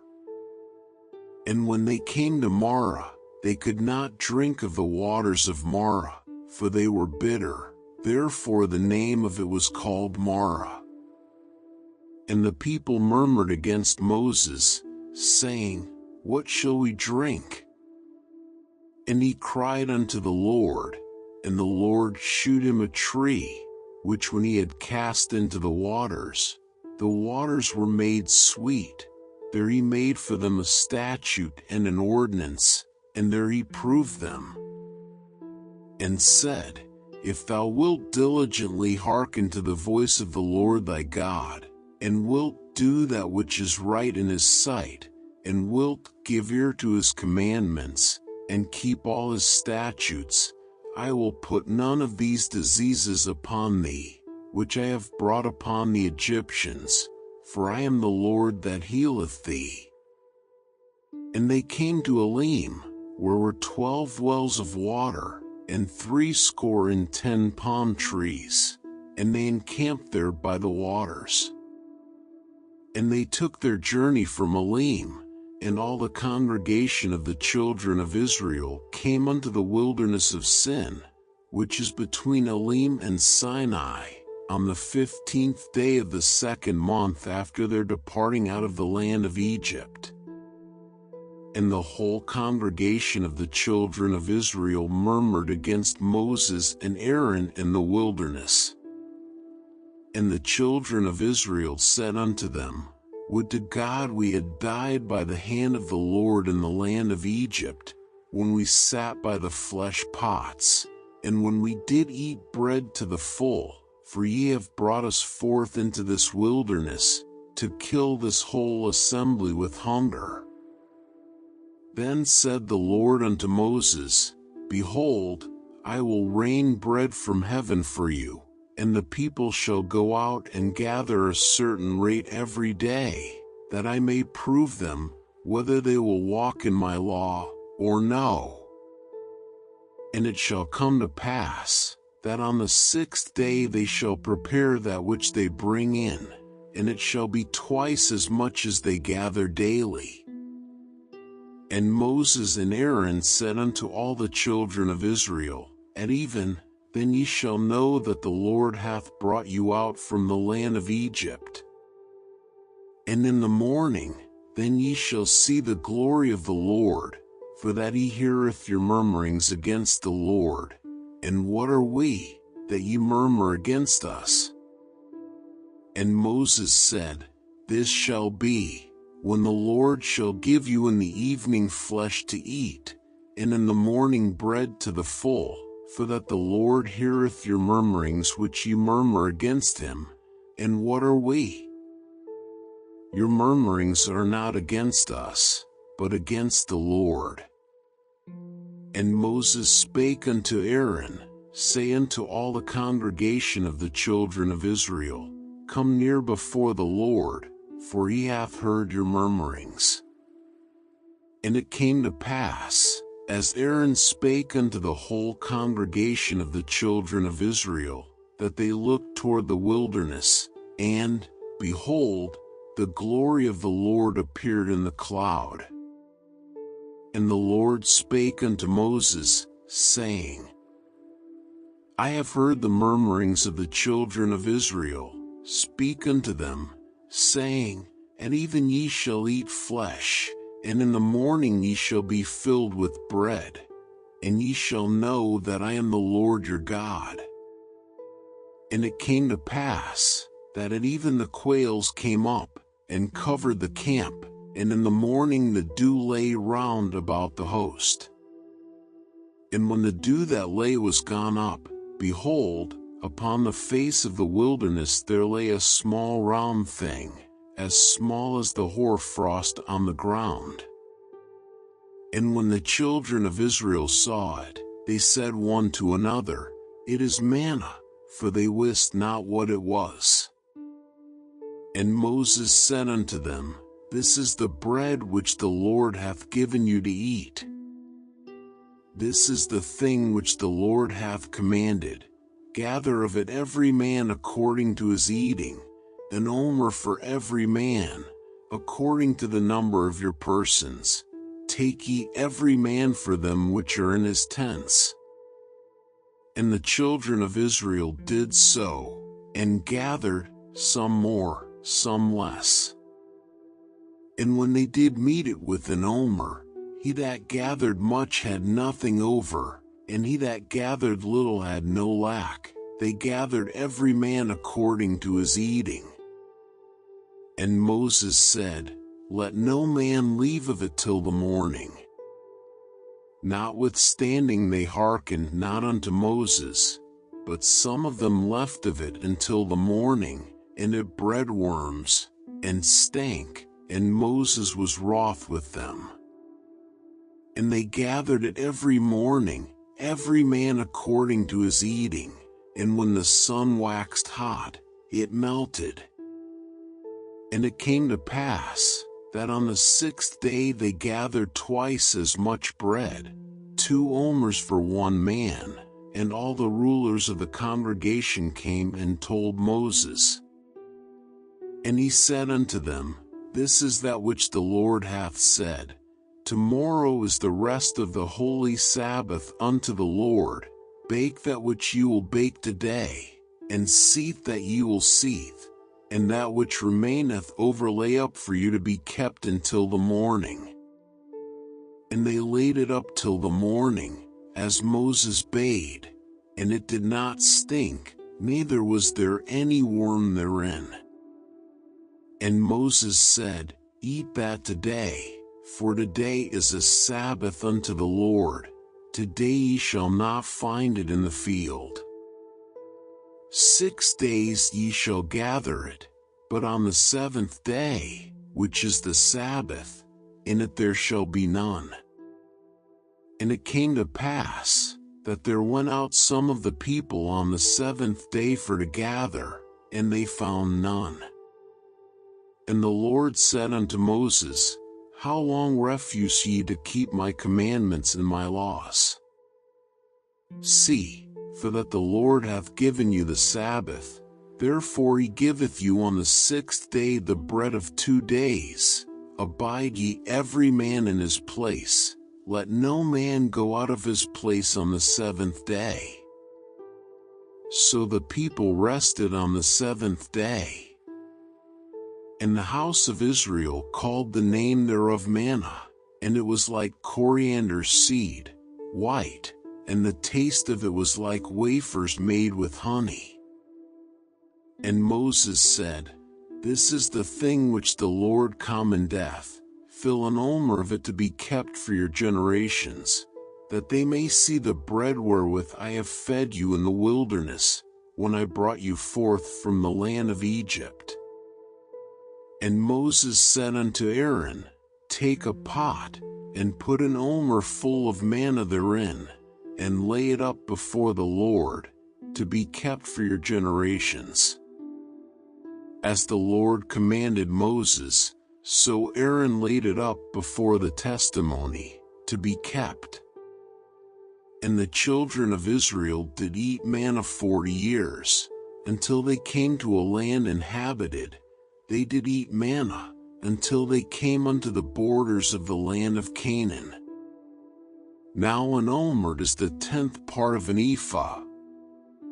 And all the congregation of the children of Israel journeyed from the wilderness of Sin, after their journeys, according to the commandment of the Lord, and pitched in Rephidim, and there was no water for the people to drink. Wherefore the people did chide with Moses, and said, Give us water that we may drink. And Moses said unto them, Why chide ye with me? Wherefore do ye tempt the Lord? And the people thirsted there for water, and the people murmured against Moses, and said, Wherefore is this that thou hast brought us up out of Egypt, to kill us and our children and our cattle with thirst? And Moses cried unto the Lord, saying, What shall I do unto this people? They be almost ready to stone me. And the Lord said unto Moses, Go on before the people, and take with thee of the elders of Israel, and thy rod, wherewith thou smotest the river, take in thine hand, and go. Behold, I will stand before thee there upon the rock in Horeb, and thou shalt smite the rock, and there shall come water out of it, that the people may drink. And Moses did so in the sight of the elders of Israel. And he called the name of the place Massah, and Meribah, because of the chiding of the children of Israel, and because they tempted the Lord, saying, Is the Lord among us, or not? Then came Amalek, and fought with Israel in Rephidim. And Moses said unto Joshua, Choose us out men, and go out, fight with Amalek. Tomorrow I will stand on the top of a hill with the rod of God in mine hand.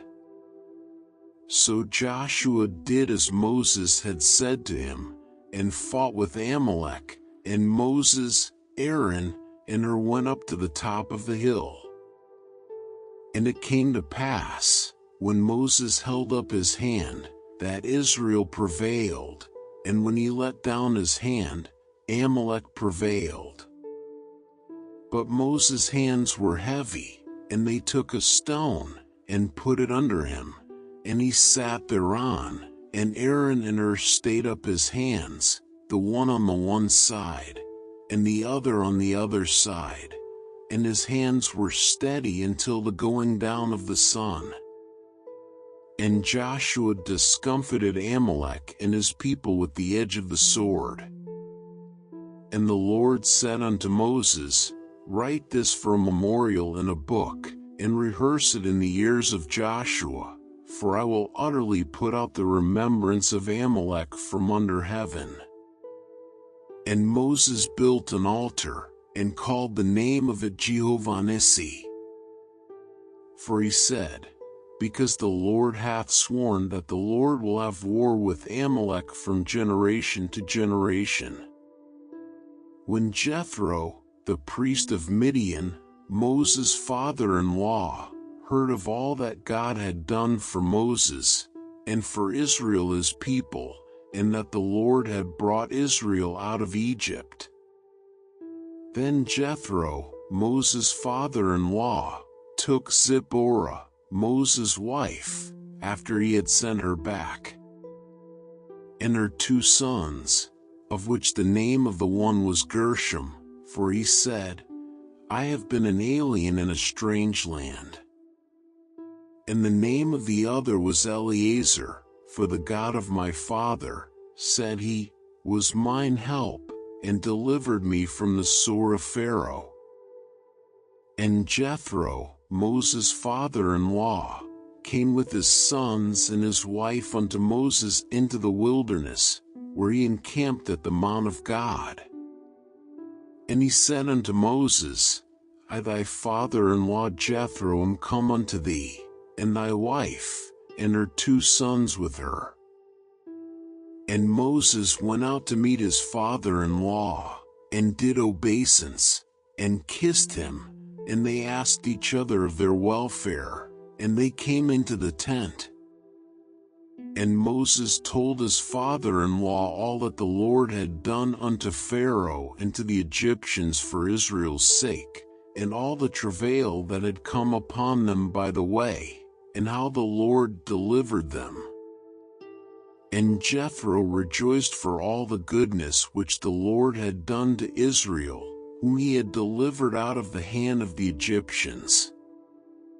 And Jethro said, Blessed be the Lord, who hath delivered you out of the hand of the Egyptians, and out of the hand of Pharaoh, who hath delivered the people from under the hand of the Egyptians.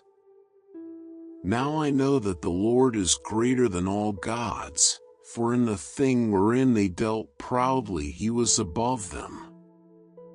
And Jethro, Moses' father-in-law, took a burnt offering and sacrifices for God, and Aaron came, and all the elders of Israel, to eat bread with Moses' father-in-law before God. And it came to pass on the morrow, that Moses sat to judge the people, and the people stood by Moses from the morning unto the evening. And when Moses' father-in-law saw all that he did to the people, he said, What is this thing that thou doest to the people? Why sittest thou thyself alone, and all the people stand by thee from morning unto even? And Moses said unto his father-in-law, Because the people come unto me to inquire of God. When they have a matter, they come unto me, and I judge between one and another, and I do make them know the statutes of God, and his laws. And Moses' father-in-law said unto him, The thing that thou doest is not good. Thou wilt surely wear away, both thou, and this people that is with thee, for this thing is too heavy for thee, thou art not able to perform it thyself alone. Hearken now unto my voice, I will give thee counsel, and God shall be with thee. Be thou for the people the God-ward, that thou mayest bring the causes unto God. And thou shalt teach them ordinances and laws, and shalt shew them the way wherein they must walk, and the work that they must do.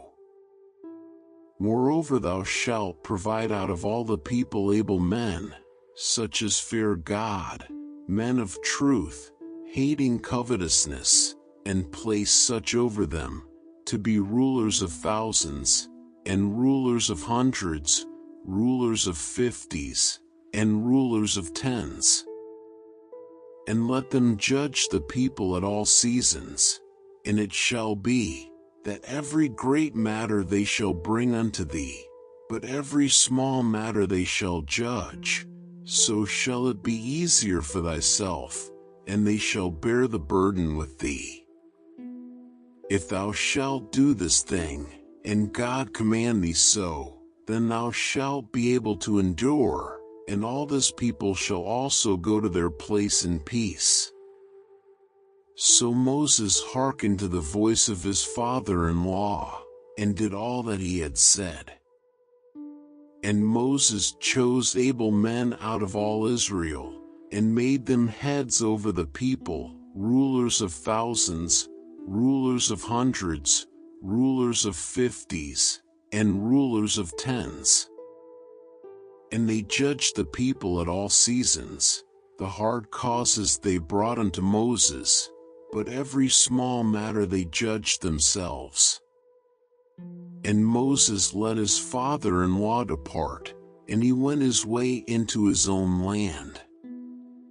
In the 3rd month, when the children of Israel were gone forth out of the land of Egypt, the same day came they into the wilderness of Sinai. For they were departed from Rephidim, and were come to the desert of Sinai, and had pitched in the wilderness, and there Israel camped before the mount. And Moses went up unto God, and the Lord called unto him out of the mountain, saying, Thus shalt thou say to the house of Jacob, and tell the children of Israel, Ye have seen what I did unto the Egyptians, and how I bare you on eagle's wings, and brought you unto myself. Now therefore, if you will obey my voice indeed, and keep my covenant, then ye shall be a peculiar treasure unto me above all people, for all the earth is mine. And ye shall be unto me a kingdom of priests, and an holy nation.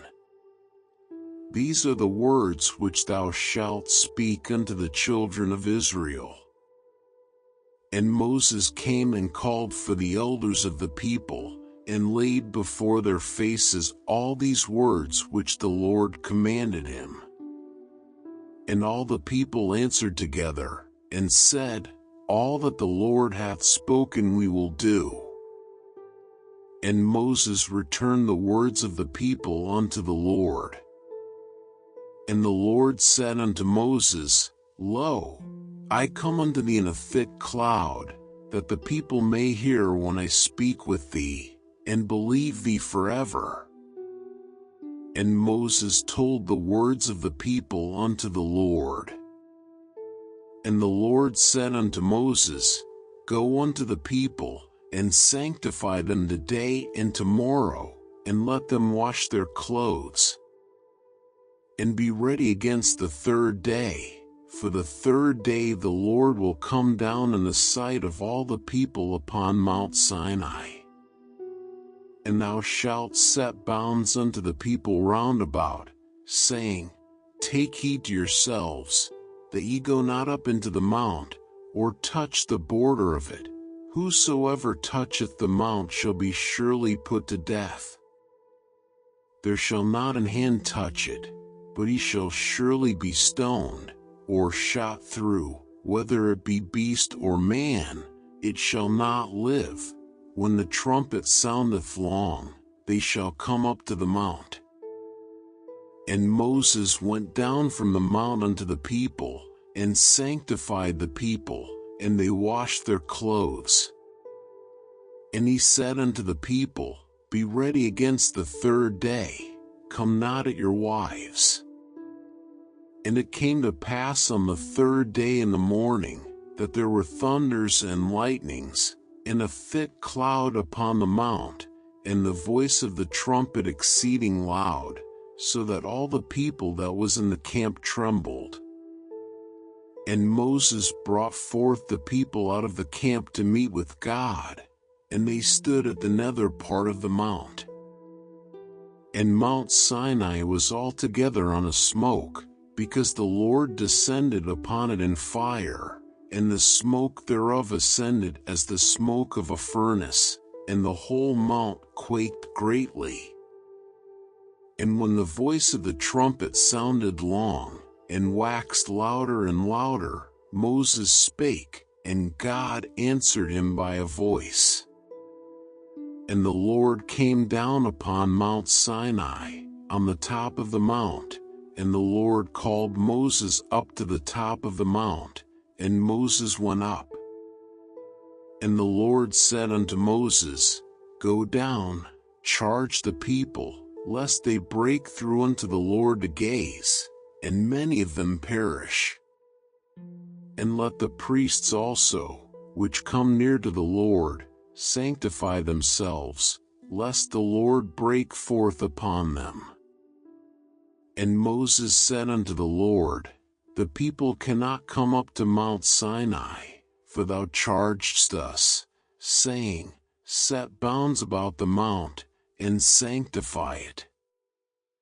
And the Lord said unto him, Away, get thee down, and thou shalt come up, thou, and Aaron with thee, but let not the priests and the people break through to come up unto the Lord, lest he break forth upon them. So Moses went down unto the people, and spake unto them. And God spake all these words, saying, I am the Lord thy God, which have brought thee out of the land of Egypt, out of the house of bondage. Thou shalt have no other gods before me. Thou shalt not make unto thee any graven image, or any likeness of anything that is in heaven above, or that is in the earth beneath, or that is in the water under the earth. Thou shalt not bow down thyself to them, nor serve them, for I the Lord thy God am a jealous God, visiting the iniquity of the fathers upon the children unto the third and fourth generation of them that hate me, and shewing mercy unto thousands of them that love me, and keep my commandments. Thou shalt not take the name of the Lord thy God in vain, for the Lord will not hold him guiltless that taketh his name in vain. Remember the Sabbath day, to keep it holy. 6 days shalt thou labor, and do all thy work. But the seventh day is the Sabbath of the Lord thy God. In it thou shalt not do any work, thou, nor thy son, nor thy daughter, thy manservant, nor thy maidservant, nor thy cattle, nor thy stranger that is within thy gates. For in 6 days the Lord made heaven and earth, the sea, and all that in them is, and rested the seventh day. Wherefore the Lord blessed the Sabbath day, and hallowed it. Honor thy father and thy mother, that thy days may be long upon the land which the Lord thy God giveth thee. Thou shalt not kill. Thou shalt not commit adultery. Thou shalt not steal. Thou shalt not bear false witness against thy neighbor. Thou shalt not covet thy neighbor's house. Thou shalt not covet thy neighbor's wife, nor his manservant, nor his maidservant, nor his ox, nor his ass, nor anything that is thy neighbor's. And all the people saw the thunderings, and the lightnings, and the noise of the trumpet, and the mountain smoking, and when the people saw it, they removed, and stood afar off. And they said unto Moses, Speak thou with us, and we will hear, but let not God speak with us, lest we die. And Moses said unto the people, Fear not, for God is come to prove you, and that his fear may be before your faces, that ye sin not. And the people stood afar off, and Moses drew near unto the thick darkness where God was.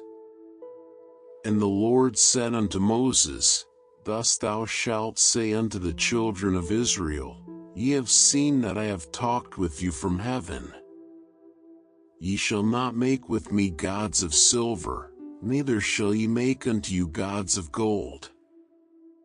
An altar of earth thou shalt make unto me, and shalt sacrifice thereon thy burnt offerings, and thy peace offerings, thy sheep, and thine oxen. In all places where I record my name I will come unto thee, and I will bless thee.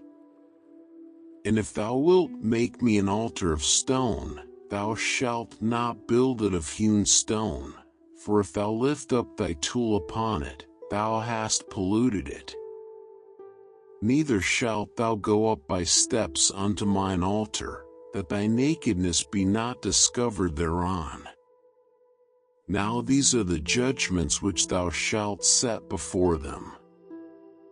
If thou buy an Hebrew servant, 6 years he shall serve, and in the 7th he shall go out free for nothing.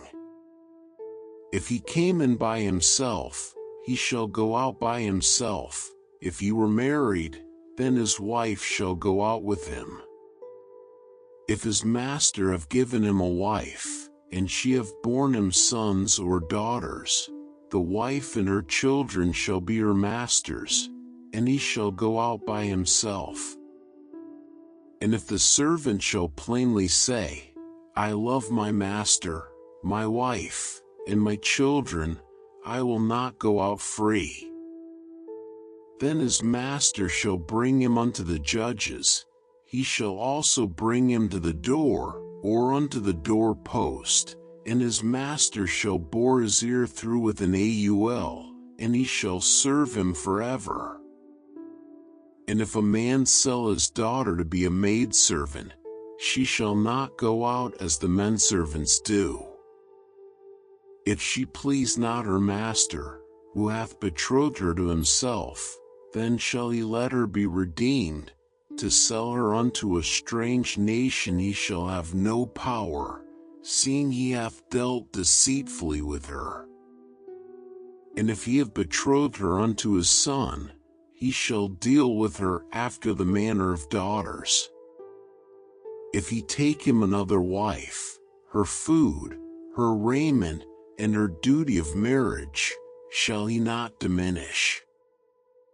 And if he do not these 3 unto her, then shall she go out free without money.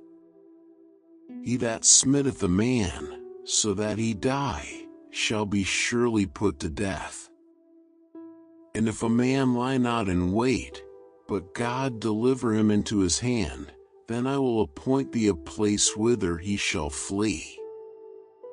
But if a man come presumptuously upon his neighbor, to slay him with guile, thou shalt take him from mine altar, that he may die.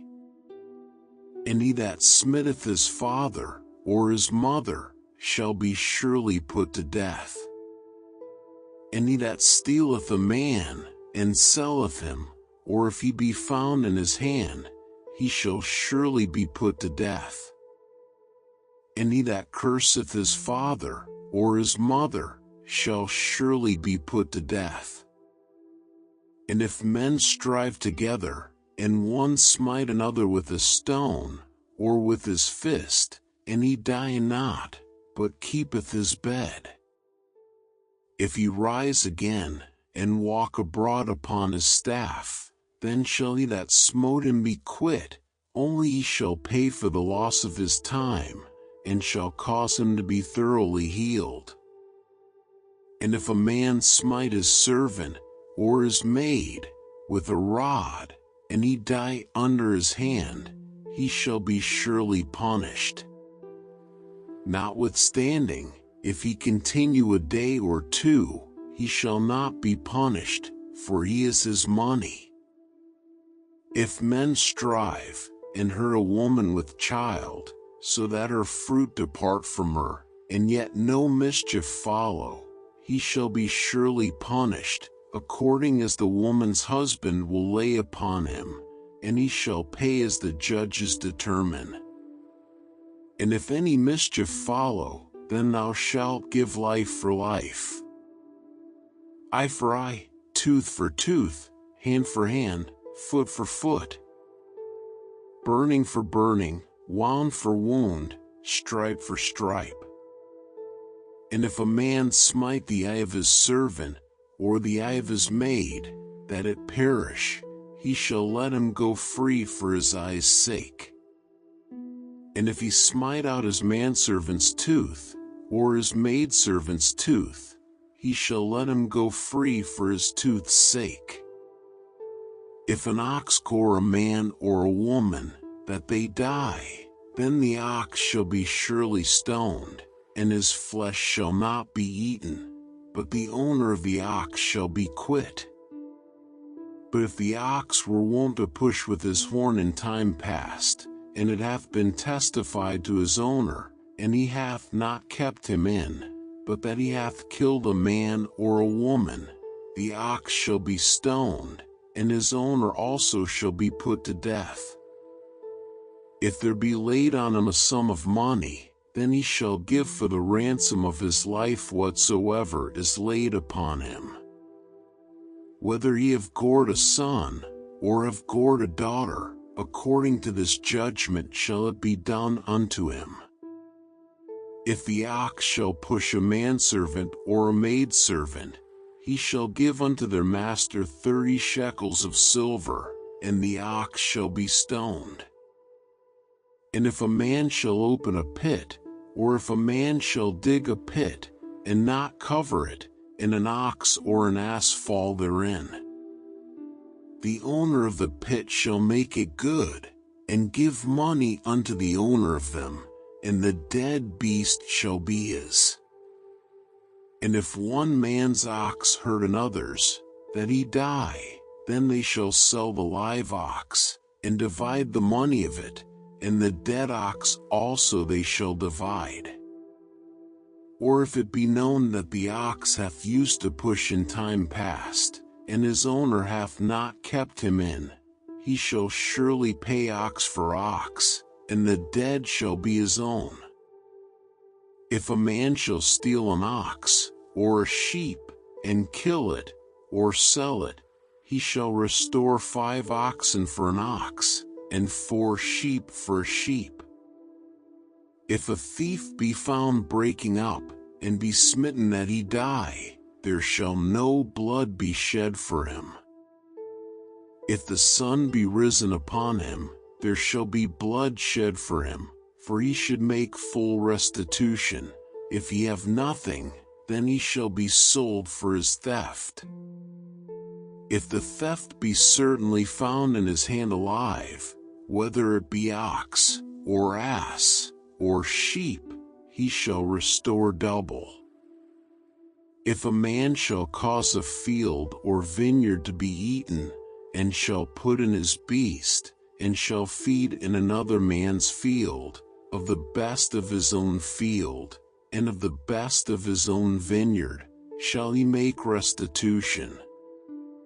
If fire break out, and catch in thorns, so that the stacks of corn, or the standing corn, or the field, be consumed therewith, he that kindled the fire shall surely make restitution. If a man shall deliver unto his neighbor money or stuff to keep, and it be stolen out of the man's house, if the thief be found, let him pay double. If the thief be not found, then the master of the house shall be brought unto the judges, to see whether he have put his hand unto his neighbor's goods. For all manner of trespass, whether it be for ox, for ass, for sheep, for raiment, or for any manner of lost thing which another challengeth to be his, the cause of both parties shall come before the judges, and whom the judges shall condemn, he shall pay double unto his neighbor. If a man deliver unto his neighbor an ass, or an ox, or a sheep, or any beast, to keep, and it die, or be hurt, or driven away, no man seeing it, then shall an oath of the Lord be between them both, that he hath not put his hand unto his neighbor's goods, and the owner of it shall accept thereof, and he shall not make it good. And if it be stolen from him, he shall make restitution unto the owner thereof. If it be torn in pieces, then let him bring it for witness, and he shall not make good that which was torn. And if a man borrow out of his neighbor, and it be hurt, or die, the owner thereof being not with it, he shall surely make it good. But if the owner thereof be with it, he shall not make it good. If it be an hired thing, it came for his hire. And if a man entice a maid that is not betrothed, and lie with her, he shall surely endow her to be his wife. If her father utterly refuse to give her unto him, he shall pay money according to the dowry of virgins. Thou shalt not suffer a witch to live. Whosoever lieth with a beast shall surely be put to death. He that sacrificeth unto any god, save unto the Lord only, he shall be utterly destroyed. Thou shalt neither vex a stranger, nor oppress him, for ye were strangers in the land of Egypt. Ye shall not afflict any widow, or fatherless child. If thou afflict them in any wise, and they cry at all unto me, I will surely hear their cry. And my wrath shall wax hot, and I will kill you with the sword, and your wives shall be widows, and your children fatherless. If thou lend money to any of my people that is poor by thee, thou shalt not be to him as an usurer, neither shalt thou lay upon him usury. If thou at all take thy neighbor's raiment to pledge, thou shalt deliver it unto him by that the sun goeth down. For that is his covering only, it is his raiment for his skin, wherein shall he sleep? And it shall come to pass, when he crieth unto me, that I will hear, for I am gracious. Thou shalt not revile the gods, nor curse the ruler of thy people. Thou shalt not delay to offer the first of thy ripe fruits, and of thy liquors, the firstborn of thy sons shalt thou give unto me. Likewise shalt thou do with thine oxen, and with thy sheep, 7 days it shall be with his dam, on the 8th day thou shalt give it me. And ye shall be holy men unto me, neither shall ye eat any flesh that is torn of beasts in the field, ye shall cast it to the dogs. Thou shalt not raise a false report, put not thine hand with the wicked to be an unrighteous witness. Thou shalt not follow a multitude to do evil, neither shalt thou speak in a cause to decline after many to wrest judgment. Neither shalt thou countenance a poor man in his cause. If thou meet thine enemy's ox or his ass going astray, thou shalt surely bring it back to him again. If thou see the ass of him that hateth thee lying under his burden, and wouldest forbear to help him, thou shalt surely help with him. Thou shalt not wrest the judgment of thy poor in his cause. Keep thee far from a false matter, and the innocent and righteous slay thou not, for I will not justify the wicked. And thou shalt take no gift, for the gift blindeth the wise, and perverteth the words of the righteous. Also thou shalt not oppress a stranger, for ye know the heart of a stranger, seeing ye were strangers in the land of Egypt. And 6 years thou shalt sow thy land, and shalt gather in the fruits thereof. But the 7th year thou shalt let it rest and lie still, that the poor of thy people may eat, and what they leave the beasts of the field shall eat. In like manner thou shalt deal with thy vineyard, and with thy olive yard. 6 days thou shalt do thy work, and on the 7th day thou shalt rest, that thine ox and thine ass may rest, and the son of thy handmaid, and the stranger, may be refreshed. And in all things that I have said unto you be circumspect, and make no mention of the name of other gods, neither let it be heard out of thy mouth. 3 times thou shalt keep a feast unto me in the year. Thou shalt keep the feast of unleavened bread. Thou shalt eat unleavened bread 7 days, as I commanded thee, in the time appointed of the month Abib, for in it thou camest out from Egypt, and none shall appear before me empty. In the feast of harvest, the first fruits of thy labors, which thou hast sown in the field, and the feast of ingathering, which is in the end of the year, when thou hast gathered in thy labors out of the field. 3 times in the year all thy males shall appear before the Lord God. Thou shalt not offer the blood of my sacrifice with leavened bread, neither shall the fat of my sacrifice remain until the morning.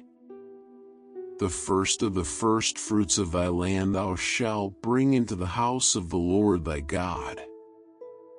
Thou shalt not see the kid in his mother's milk. Behold, I send an angel before thee, to keep thee in the way, and to bring thee into the place which I have prepared. Beware of him, and obey his voice, provoke him not, for he will not pardon your transgressions, for my name is in him. But if thou shalt indeed obey his voice, and do all that I speak, then I will be an enemy unto thine enemies, and an adversary unto thine adversaries.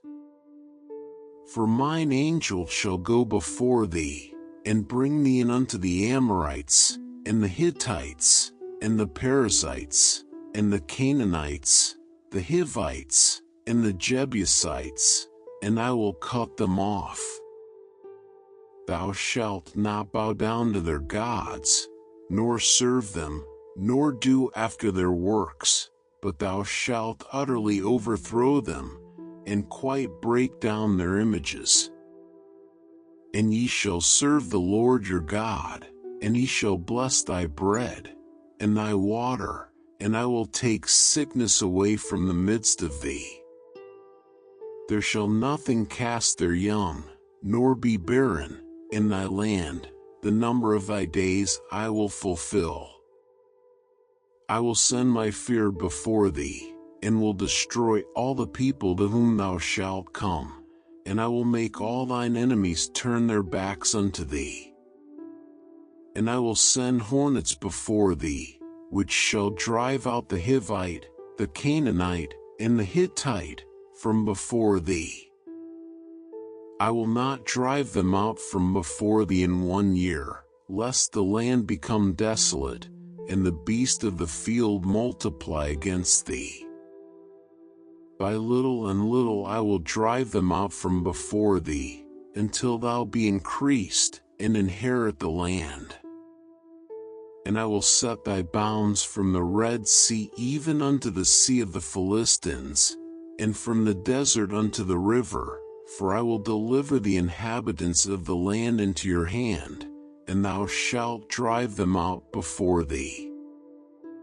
Thou shalt make no covenant with them, nor with their gods. They shall not dwell in thy land, lest they make thee sin against me. For if thou serve their gods, it will surely be a snare unto thee. And he said unto Moses, Come up unto the Lord, thou, and Aaron, Nadab, and Abihu, and 70 of the elders of Israel, and worship ye afar off. And Moses alone shall come near the Lord, but they shall not come nigh, neither shall the people go up with him. And Moses came and told the people all the words of the Lord, and all the judgments, And all the people answered with one voice, and said, All the words which the Lord hath said will we do. And Moses wrote all the words of the Lord, and rose up early in the morning, and builded an altar under the hill, and 12 pillars, according to the 12 tribes of Israel. And he sent young men of the children of Israel, which offered burnt offerings, and sacrificed peace offerings of oxen unto the Lord. And Moses took half of the blood, and put it in basins, and half of the blood he sprinkled on the altar. And he took the book of the covenant, and read in the audience of the people, and they said, All that the Lord hath said will we do, and be obedient. And Moses took the blood, and sprinkled it on the people, and said, Behold the blood of the covenant, which the Lord hath made with you concerning all these words. Then went up Moses, and Aaron, Nadab, and Abihu, and 70 of the elders of Israel. And they saw the God of Israel, and there was under his feet as it were a paved work of a sapphire stone, and as it were the body of heaven in his clearness. And upon the nobles of the children of Israel he laid not his hand. Also they saw God, and did eat and drink. And the Lord said unto Moses, Come up to me into the mount, and be there, and I will give thee tables of stone, and a law, and commandments which I have written, that thou mayest teach them. And Moses rose up, and his minister Joshua, and Moses went up into the mount of God. And he said unto the elders, Tarry ye here for us, until we come again unto you. And, behold, Aaron and Hur are with you. If any man have any matters to do, let him come unto them. And Moses went up into the mount, and a cloud covered the mount. And the glory of the Lord abode upon Mount Sinai, and the cloud covered it 6 days. And the 7th day he called unto Moses out of the midst of the cloud. And the sight of the glory of the Lord was like devouring fire on the top of the mount in the eyes of the children of Israel. And Moses went into the midst of the cloud, and gat him up into the mount, and Moses was in the mount 40 days and 40 nights.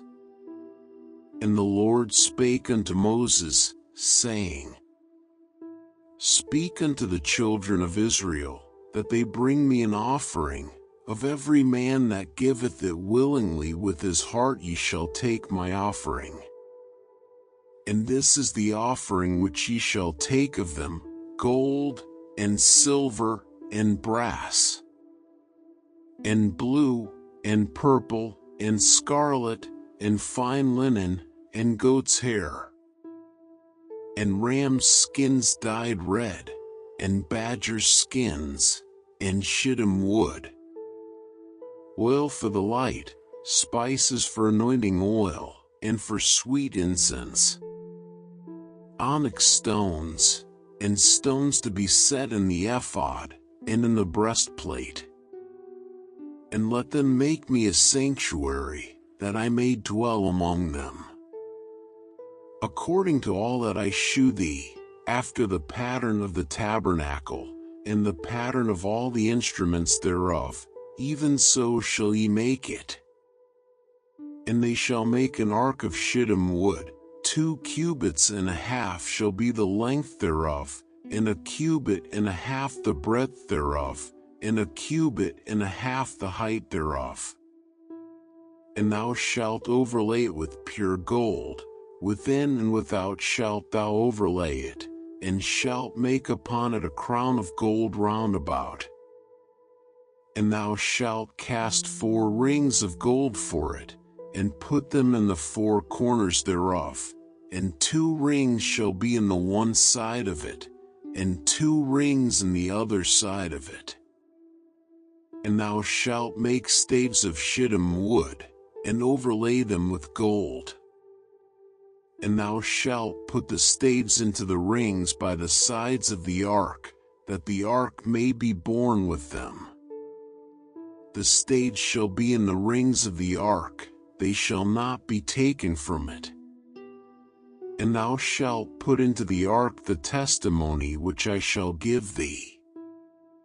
And thou shalt make a mercy seat of pure gold, 2 cubits and a half shall be the length thereof, and 1.5 cubits the breadth thereof. And thou shalt make 2 cherubims of gold, of beaten work shalt thou make them, in the 2 ends of the mercy seat. And make 1 cherub on the one end, and the other cherub on the other end, even of the mercy seat shall ye make the cherubims on the 2 ends thereof. And the cherubims shall stretch forth their wings on high, covering the mercy seat with their wings, and their faces shall look one to another, toward the mercy seat shall the faces of the cherubims be. And thou shalt put the mercy seat above upon the ark, and in the ark thou shalt put the testimony that I shall give thee. And there I will meet with thee, and I will commune with thee from above the mercy seat, from between the 2 cherubims which are upon the ark of the testimony, of all things which I will give thee in commandment unto the children of Israel. Thou shalt also make a table of shittim wood, 2 cubits shall be the length thereof, and 1 cubit the breadth thereof, and 1.5 cubits the height thereof.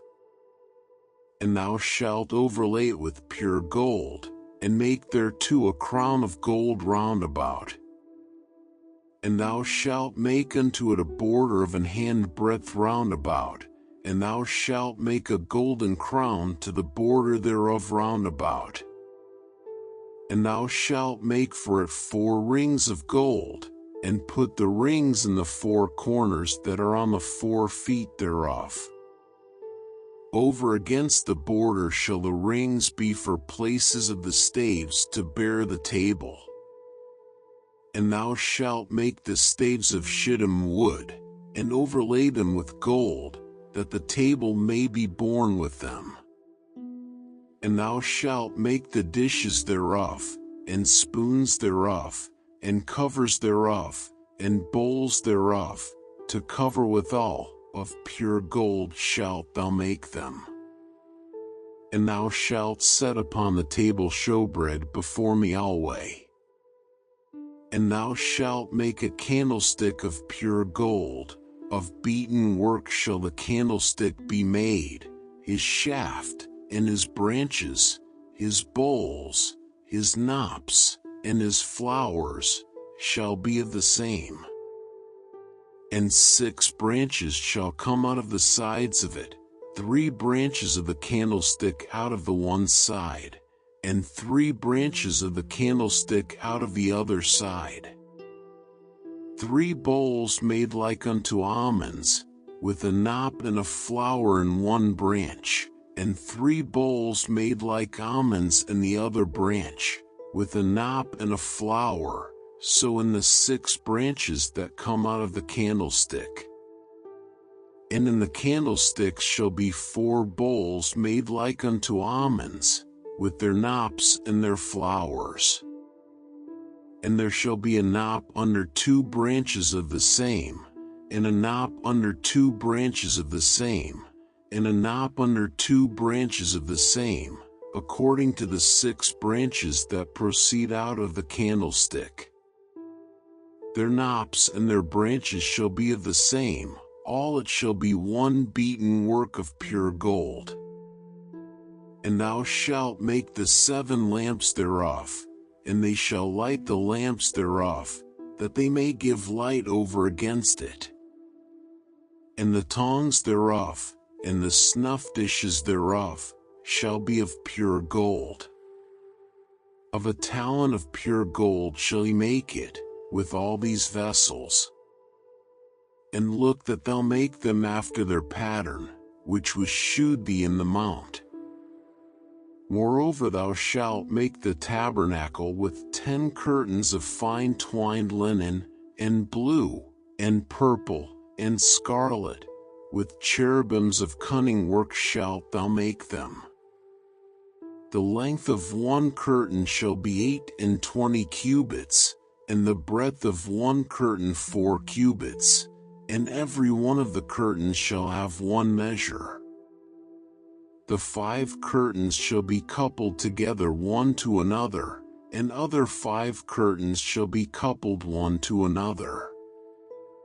And thou shalt make loops of blue upon the edge of the one curtain from the selvage in the coupling, and likewise shalt thou make in the uttermost edge of another curtain, in the coupling of the second.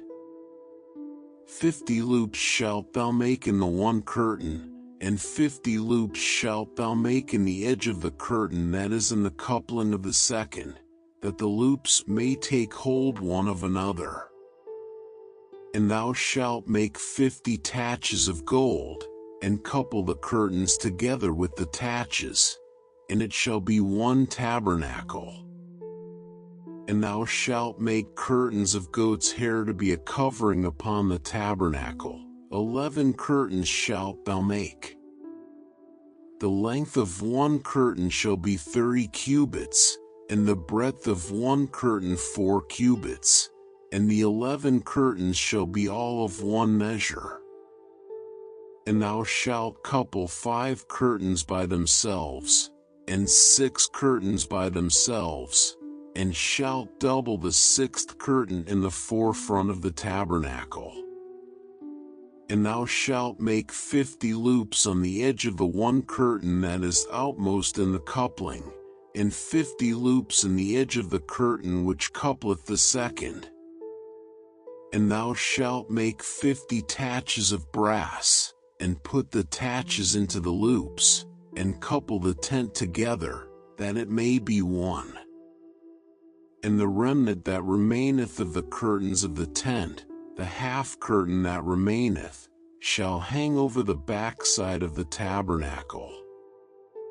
And a cubit on the one side, and a cubit on the other side of that which remaineth in the length of the curtains of the tent, it shall hang over the sides of the tabernacle on this side and on that side, to cover it. And thou shalt make a covering for the tent of rams' skins dyed red, and a covering above of badgers' skins. And thou shalt make boards for the tabernacle of shittim wood standing up. 10 cubits shall be the length of a board, and a cubit and a half shall be the breadth of one board.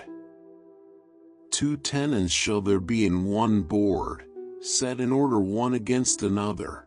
Thus shalt thou make for all the boards of the tabernacle. And thou shalt make the boards for the tabernacle, 20 boards on the south side southward. And thou shalt make 40 sockets of silver under the 20 boards, 2 sockets under one board for his 2 tenons, and 2 sockets under another board for his 2 tenons.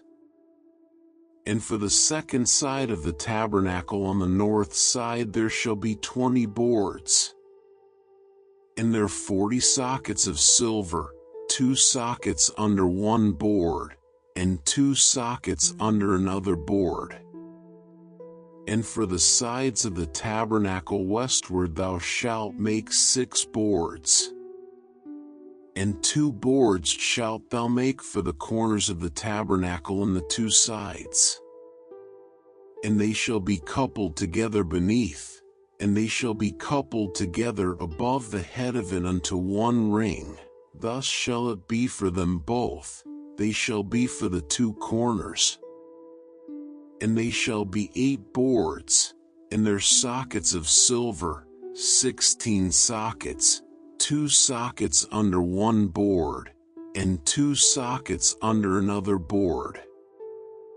And thou shalt make bars of shittim wood, 5 for the boards of the one side of the tabernacle, and 5 bars for the boards of the other side of the tabernacle, and 5 bars for the boards of the side of the tabernacle, for the 2 sides westward.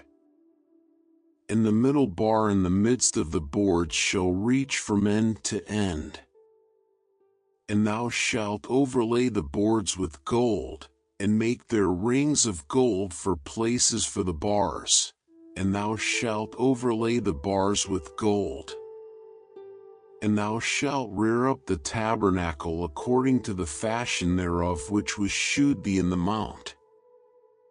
And thou shalt make a veil of blue, and purple, and scarlet, and fine twined linen of cunning work, with cherubims shall it be made. And thou shalt hang it upon 4 pillars of shittim wood overlaid with gold, their hooks shall be of gold, upon the 4 sockets of silver. And thou shalt hang up the veil under the taches, that thou mayest bring in thither within the veil the ark of the testimony, and the veil shall divide unto you between the holy place and the most holy. And thou shalt put the mercy seat upon the ark of the testimony in the most holy place. And thou shalt set the table without the veil, and the candlestick over against the table on the side of the tabernacle toward the south, and thou shalt put the table on the north side. And thou shalt make an hanging for the door of the tent, of blue, and purple, and scarlet, and fine twined linen, wrought with needlework. And thou shalt make for the hanging 5 pillars of shittim wood, and overlay them with gold, and their hooks shall be of gold, and thou shalt cast 5 sockets of brass for them. And thou shalt make an altar of shittim wood, 5 cubits long, and 5 cubits broad. The altar shall be 4 square, and the height thereof shall be 3 cubits. And thou shalt make the horns of it upon the 4 corners thereof. His horns shall be of the same, and thou shalt overlay it with brass. And thou shalt make his pans to receive his ashes, and his shovels, and his basins, and his flesh hooks, and his fire pans. All the vessels thereof thou shalt make of brass. And thou shalt make for it a grate of network of brass, and upon the net shalt thou make 4 brasen rings in the 4 corners thereof. And thou shalt put it under the compass of the altar beneath, that the net may be even to the midst of the altar. And thou shalt make staves for the altar, staves of shittim wood, and overlay them with brass. And the stage shall be put into the rings, and the stage shall be upon the 2 sides of the altar, to bear it. Hollow with boards shalt thou make it, as it was shewed thee in the mount, so shall they make it. And thou shalt make the court of the tabernacle. For the south side southward there shall be hangings for the court of fine twined linen of 100 cubits long for one side. And the 20 pillars thereof and their 20 sockets shall be of brass, the hooks of the pillars and their fillets shall be of silver. And likewise for the north side in length there shall be hangings of 100 cubits long, and his 20 pillars and their 20 sockets of brass, the hooks of the pillars and their fillets of silver. And for the breadth of the court on the west side shall be hangings of 50 cubits, their pillars 10, and their sockets 10. And the breadth of the court on the east side eastward shall be 50 cubits. The hangings of one side of the gate shall be 15 cubits, their pillars 3, and their sockets 3. And on the other side shall be hangings 15 cubits, their pillars 3, and their sockets 3. And for the gate of the court shall be an hanging of 20 cubits, of blue, and purple, and scarlet, and fine twined linen, wrought with needlework, and their pillars shall be 4, and their sockets 4. All the pillars round about the court shall be filleted with silver, their hooks shall be of silver, and their sockets of brass. The length of the court shall be 100 cubits, and the breadth 50 everywhere, and the height 5 cubits of fine twined linen, and their sockets of brass. All the vessels of the tabernacle and all the service thereof, and all the pins thereof, and all the pins of the court, shall be of brass. And thou shalt command the children of Israel, that they bring thee pure oil olive beaten for the light, to cause the lamp to burn always. In the tabernacle of the congregation without the veil, which is before the testimony, Aaron and his sons shall order it from evening to morning before the Lord. It shall be a statute forever unto their generations on the behalf of the children of Israel.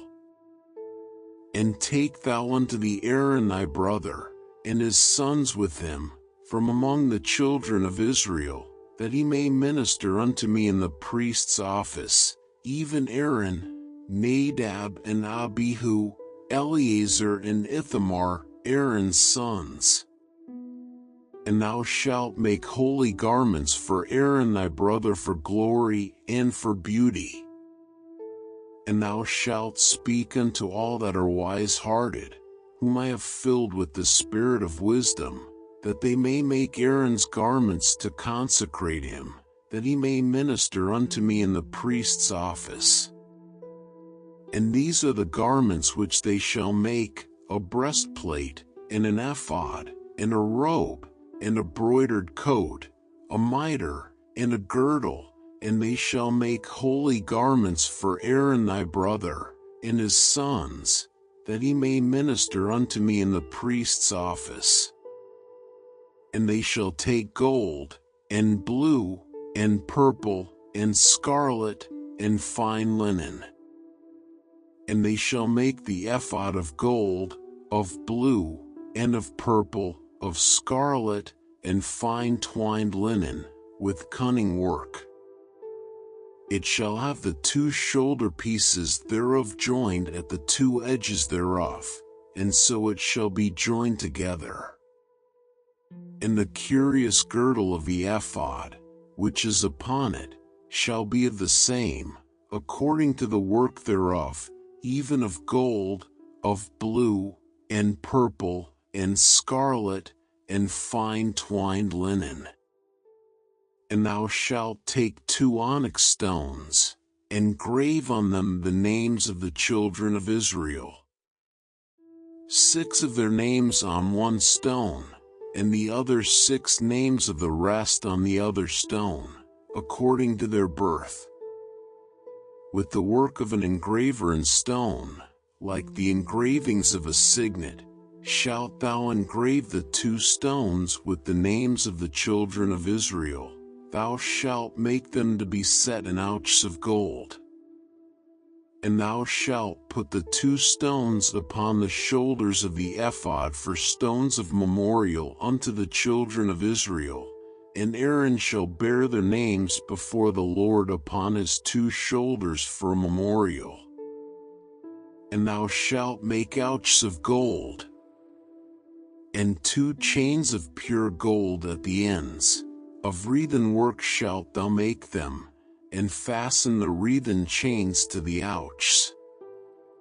And thou shalt make the breastplate of judgment with cunning work. After the work of the ephod thou shalt make it, of gold, of blue, and of purple, and of scarlet, and of fine twined linen, shalt thou make it. 4 it shall be being doubled. A span shall be the length thereof, and a span shall be the breadth thereof. And thou shalt set in it settings of stones, even 4 rows of stones. The first row shall be a sardius, a topaz, and a carbuncle. This shall be the first row. And the second row shall be an emerald, a sapphire, and a diamond. And the third row a ligure, an agate, and an amethyst. And the fourth row a beryl, and an onyx, and a jasper. They shall be set in gold in their enclosings. And the stones shall be with the names of the children of Israel, 12, according to their names, like the engravings of a signet. Every one with his name shall they be according to the 12 tribes. And thou shalt make upon the breastplate chains at the ends of wreathen work of pure gold. And thou shalt make upon the breastplate 2 rings of gold, and shalt put the 2 rings on the 2 ends of the breastplate. And thou shalt put the 2 wreathen chains of gold in the 2 rings which are on the ends of the breastplate. And the other 2 ends of the 2 wreathen chains thou shalt fasten in the 2 ouches, and put them on the shoulder pieces of the ephod before it. And thou shalt make 2 rings of gold, and thou shalt put them upon the 2 ends of the breastplate in the border thereof, which is in the side of the ephod inward. And 2 other rings of gold thou shalt make, and shalt put them on the 2 sides of the ephod underneath, toward the forepart thereof, over against the other coupling thereof, above the curious girdle of the ephod. And they shall bind the breastplate by the rings thereof unto the rings of the ephod with a lace of blue, that it may be above the curious girdle of the ephod, and that the breastplate be not loosed from the ephod. And Aaron shall bear the names of the children of Israel in the breastplate of judgment upon his heart, when he goeth in unto the holy place, for a memorial before the Lord continually. And thou shalt put in the breastplate of judgment the Urim and the Thummim, and they shall be upon Aaron's heart, when he goeth in before the Lord. And Aaron shall bear the judgment of the children of Israel upon his heart before the Lord continually. And thou shalt make the robe of the ephod all of blue. And there shall be an hole in the top of it, in the midst thereof. It shall have a binding of woven work round about the whole of it, as it were the hole of an habergeon, that it be not rent.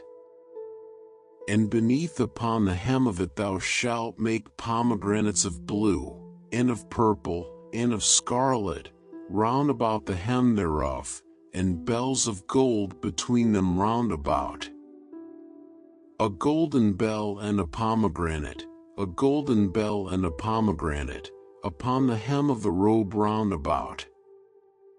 And it shall be upon Aaron to minister, and his sound shall be heard when he goeth in unto the holy place before the Lord, and when he cometh out, that he die not. And thou shalt make a plate of pure gold, and grave upon it, like the engravings of a signet, holiness to the Lord. And thou shalt put it on a blue lace, that it may be upon the mitre, upon the forefront of the mitre it shall be. And it shall be upon Aaron's forehead, that Aaron may bear the iniquity of the holy things, which the children of Israel shall hallow in all their holy gifts, and it shall be always upon his forehead, that they may be accepted before the Lord. And thou shalt embroider the coat of fine linen, and thou shalt make the mitre of fine linen, and thou shalt make the girdle of needlework. And for Aaron's sons thou shalt make coats, and thou shalt make for them girdles, and bonnets shalt thou make for them, for glory and for beauty. And thou shalt put them upon Aaron thy brother, and his sons with him, and shalt anoint them, and consecrate them, and sanctify them, that they may minister unto me in the priest's office. And thou shalt make them linen breeches to cover their nakedness, from the loins even unto the thighs they shall reach. And they shall be upon Aaron, and upon his sons, when they come in unto the tabernacle of the congregation, or when they come near unto the altar to minister in the holy place, that they bear not iniquity, and die. It shall be a statute forever unto him and his seed after him. And this is the thing that thou shalt do unto them to hallow them, to minister unto me in the priest's office. Take 1 young bullock, and 2 rams without blemish, and unleavened bread, and cakes unleavened tempered with oil, and wafers unleavened anointed with oil, of wheaten flour shalt thou make them. And thou shalt put them into 1 basket, and bring them in the basket, with the bullock and the 2 rams. And Aaron and his sons thou shalt bring unto the door of the tabernacle of the congregation, and shalt wash them with water. And thou shalt take the garments, and put upon Aaron the coat, and the robe of the ephod, and the breastplate, and gird him with the curious girdle of the ephod. And thou shalt put the mitre upon his head, and put the holy crown upon the mitre. Then shalt thou take the anointing oil, and pour it upon his head, and anoint him. And thou shalt bring his sons, and put coats upon them. And thou shalt gird them with girdles, Aaron and his sons, and put the bonnets on them, and the priest's office shall be theirs for a perpetual statute. And thou shalt consecrate Aaron and his sons. And thou shalt cause a bullock to be brought before the tabernacle of the congregation, and Aaron and his sons shall put their hands upon the head of the bullock. And thou shalt kill the bullock before the Lord, by the door of the tabernacle of the congregation. And thou shalt take of the blood of the bullock, and put it upon the horns of the altar with thy finger, and pour all the blood beside the bottom of the altar. And thou shalt take all the fat that covereth the inwards, and the caul that is above the liver, and the 2 kidneys, and the fat that is upon them, and burn them upon the altar. But the flesh of the bullock, and his skin, and his dung, shalt thou burn with fire without the camp. It is a sin offering. Thou shalt also take 1 ram, and Aaron and his sons shall put their hands upon the head of the ram. And thou shalt slay the ram, and thou shalt take his blood, and sprinkle it round about upon the altar. And thou shalt cut the ram in pieces, and wash the inwards of him, and his legs, and put them unto his pieces, and unto his head. And thou shalt burn the whole ram upon the altar. It is a burnt offering unto the Lord. It is a sweet savor, an offering made by fire unto the Lord. And thou shalt take the other ram, and Aaron and his sons shall put their hands upon the head of the ram. Then shalt thou kill the ram, and take of his blood, and put it upon the tip of the right ear of Aaron, and upon the tip of the right ear of his sons, and upon the thumb of their right hand, and upon the great toe of their right foot, and sprinkle the blood upon the altar round about. And thou shalt take of the blood that is upon the altar, and of the anointing oil, and sprinkle it upon Aaron, and upon his garments, and upon his sons, and upon the garments of his sons with him, and he shall be hallowed, and his garments, and his sons' garments with him. Also thou shalt take of the ram the fat and the rump, and the fat that covereth the inwards, and the caul above the liver, and the 2 kidneys, and the fat that is upon them, and the right shoulder, for it is a ram of consecration. And 1 loaf of bread, and 1 cake of oiled bread, and 1 wafer out of the basket of the unleavened bread that is before the Lord. And thou shalt put all in the hands of Aaron, and in the hands of his sons, and shalt wave them for a wave offering before the Lord. And thou shalt receive them of their hands, and burn them upon the altar for a burnt offering, for a sweet savor before the Lord. It is an offering made by fire unto the Lord. And thou shalt take the breast of the ram of Aaron's consecration, and wave it for a wave offering before the Lord, and it shall be thy part.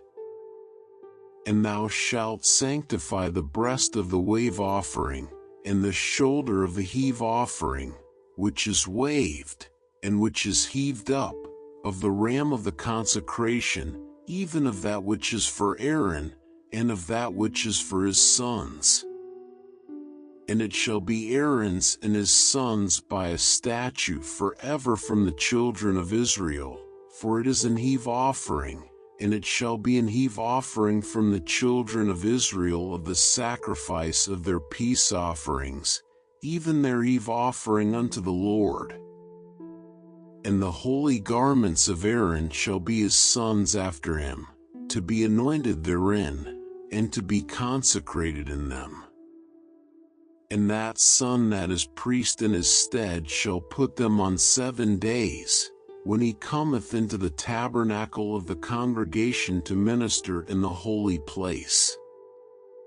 And thou shalt take the ram of the consecration, and seethe his flesh in the holy place. And Aaron and his sons shall eat the flesh of the ram, and the bread that is in the basket by the door of the tabernacle of the congregation.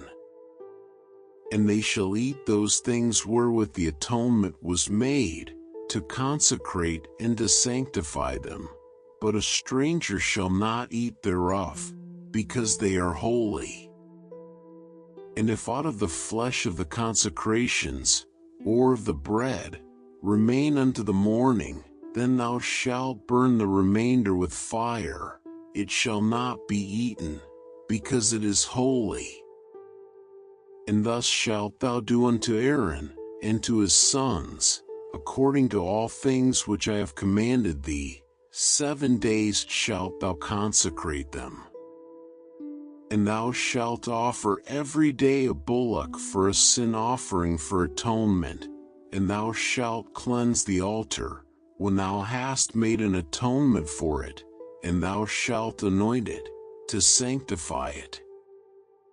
7 days thou shalt make an atonement for the altar, and sanctify it, and it shall be an altar most holy. Whatsoever toucheth the altar shall be holy.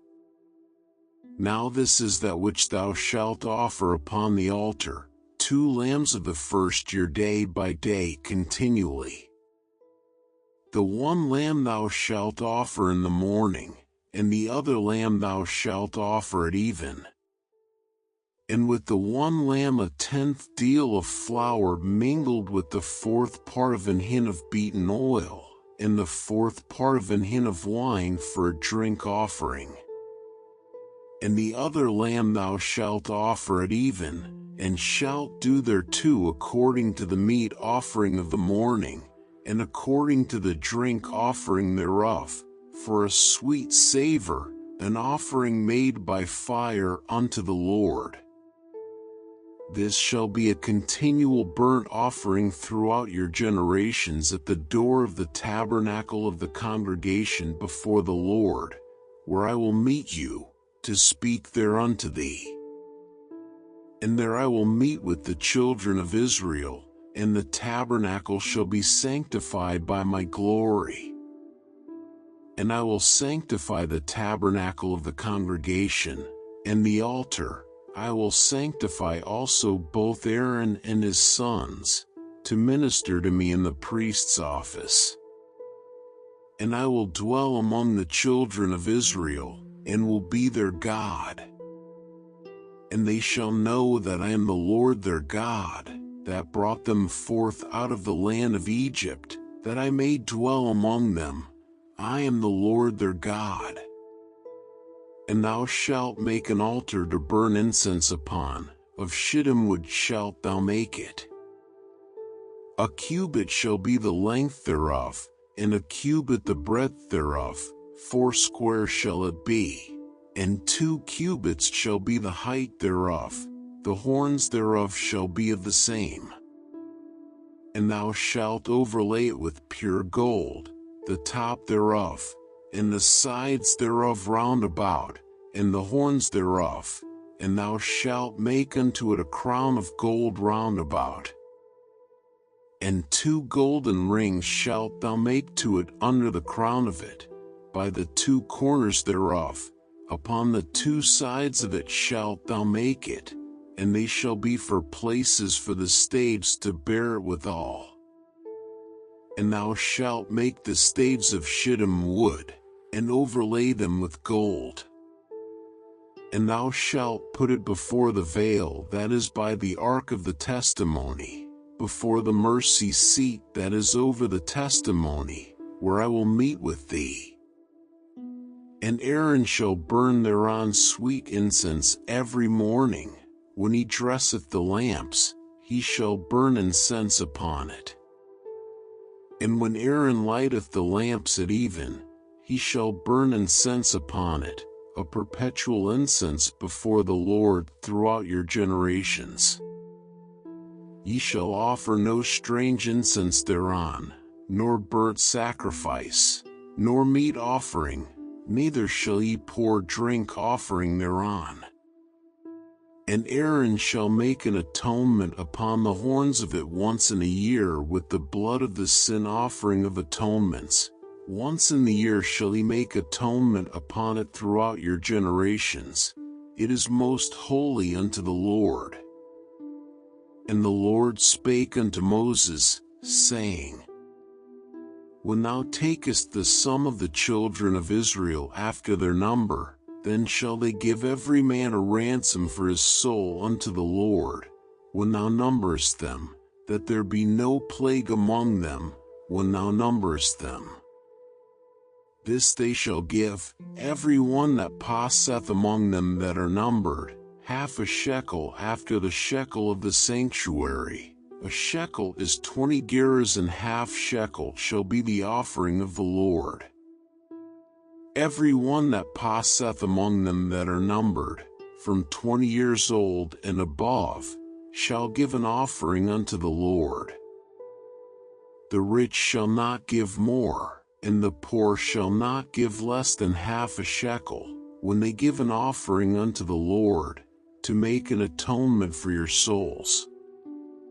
And thou shalt take the atonement money of the children of Israel, and shalt appoint it for the service of the tabernacle of the congregation, that it may be a memorial unto the children of Israel before the Lord, to make an atonement for your souls. And the Lord spake unto Moses, saying, Thou shalt also make a laver of brass, and his foot also of brass, to wash withal. And thou shalt put it between the tabernacle of the congregation and the altar, and thou shalt put water therein. For Aaron and his sons shall wash their hands and their feet thereat. When they go into the tabernacle of the congregation, they shall wash with water, that they die not, or when they come near to the altar to minister, to burn offering made by fire unto the Lord. So they shall wash their hands and their feet, that they die not, and it shall be a statute forever to them, even to him and to his seed throughout their generations. Moreover the Lord spake unto Moses, saying, Take thou also unto thee principal spices, of pure myrrh 500 shekels, and of sweet cinnamon half so much, even 250 shekels, and of sweet calamus 250 shekels, and of cassia 500 shekels, after the shekel of the sanctuary, and of oil olive and hin. And thou shalt make it an oil of holy ointment, an ointment compound after the art of the apothecary, it shall be an holy anointing oil. And thou shalt anoint the tabernacle of the congregation therewith, and the ark of the testimony, and the table and all his vessels, and the candlestick in his vessels, and the altar of incense, and the altar of burnt offering with all his vessels, and the laver and his foot. And thou shalt sanctify them, that they may be most holy, whatsoever toucheth them shall be holy. And thou shalt anoint Aaron and his sons, and consecrate them, that they may minister unto me in the priest's office. And thou shalt speak unto the children of Israel, saying, This shall be an holy anointing oil unto me throughout your generations. Upon man's flesh shall it not be poured, neither shall ye make any other like it, after the composition of it. It is holy, and it shall be holy unto you. Whosoever compoundeth any like it, or whosoever putteth any of it upon a stranger, shall even be cut off from his people. And the Lord said unto Moses, Take unto thee sweet spices, stacte, and onycha, and galbanum, these sweet spices with pure frankincense, of each shall there be a like weight. And thou shalt make it a perfume, a confection after the art of the apothecary, tempered together, pure and holy. And thou shalt beat some of it very small, and put of it before the testimony in the tabernacle of the congregation, where I will meet with thee. It shall be unto you most holy. And as for the perfume which thou shalt make, ye shall not make to yourselves according to the composition thereof. It shall be unto thee holy for the Lord. Whosoever shall make like unto that, to smell thereto, shall even be cut off from his people. And the Lord spake unto Moses, saying, See, I have called by name Bezaleel the son of Uri, the son of Hur, of the tribe of Judah. And I have filled him with the Spirit of God, in wisdom, and in understanding, and in knowledge, and in all manner of workmanship, to devise cunning works, to work in gold, and in silver, and in brass, and in cutting of stones, to set them, and in carving of timber, to work in all manner of workmanship. And I, behold, I have given with him Aholiab, the son of Ahisamach, of the tribe of Dan, and in the hearts of all that are wise-hearted I have put wisdom, that they may make all that I have commanded thee. The tabernacle of the congregation, and the ark of the testimony, and the mercy seat that is thereupon, and all the furniture of the tabernacle, and the table and his furniture, and the pure candlestick with all his furniture, and the altar of incense, and the altar of burnt offering with all his furniture, and the laver and his foot, and the cloths of service, and the holy garments for Aaron the priest, and the garments of his sons, to minister in the priest's office, and the anointing oil, and sweet incense for the holy place, according to all that I have commanded thee shall they do. And the Lord spake unto Moses, saying, Speak thou also unto the children of Israel, saying, Verily my Sabbaths ye shall keep, for it is a sign between me and you throughout your generations, that ye may know that I am the Lord that doth sanctify you. Ye shall keep the Sabbath therefore, for it is holy unto you. Every one that defileth it shall surely be put to death, for whosoever doeth any work therein, that soul shall be cut off from among his people. 6 days may work be done, but in the seventh is the Sabbath of rest, holy to the Lord. Whosoever doeth any work in the Sabbath day, he shall surely be put to death. Wherefore the children of Israel shall keep the Sabbath, to observe the Sabbath throughout their generations, for a perpetual covenant. It is a sign between me and the children of Israel forever, for in 6 days the Lord made heaven and earth, and on the seventh day he rested, and was refreshed. And he gave unto Moses, when he had made an end of communing with him upon Mount Sinai, 2 tables of testimony, tables of stone, written with the finger of God. And when the people saw that Moses delayed to come down out of the mount, the people gathered themselves together unto Aaron, and said unto him, Up, make us gods, which shall go before us, for as for this Moses, the man that brought us up out of the land of Egypt, we wot not what is become of him.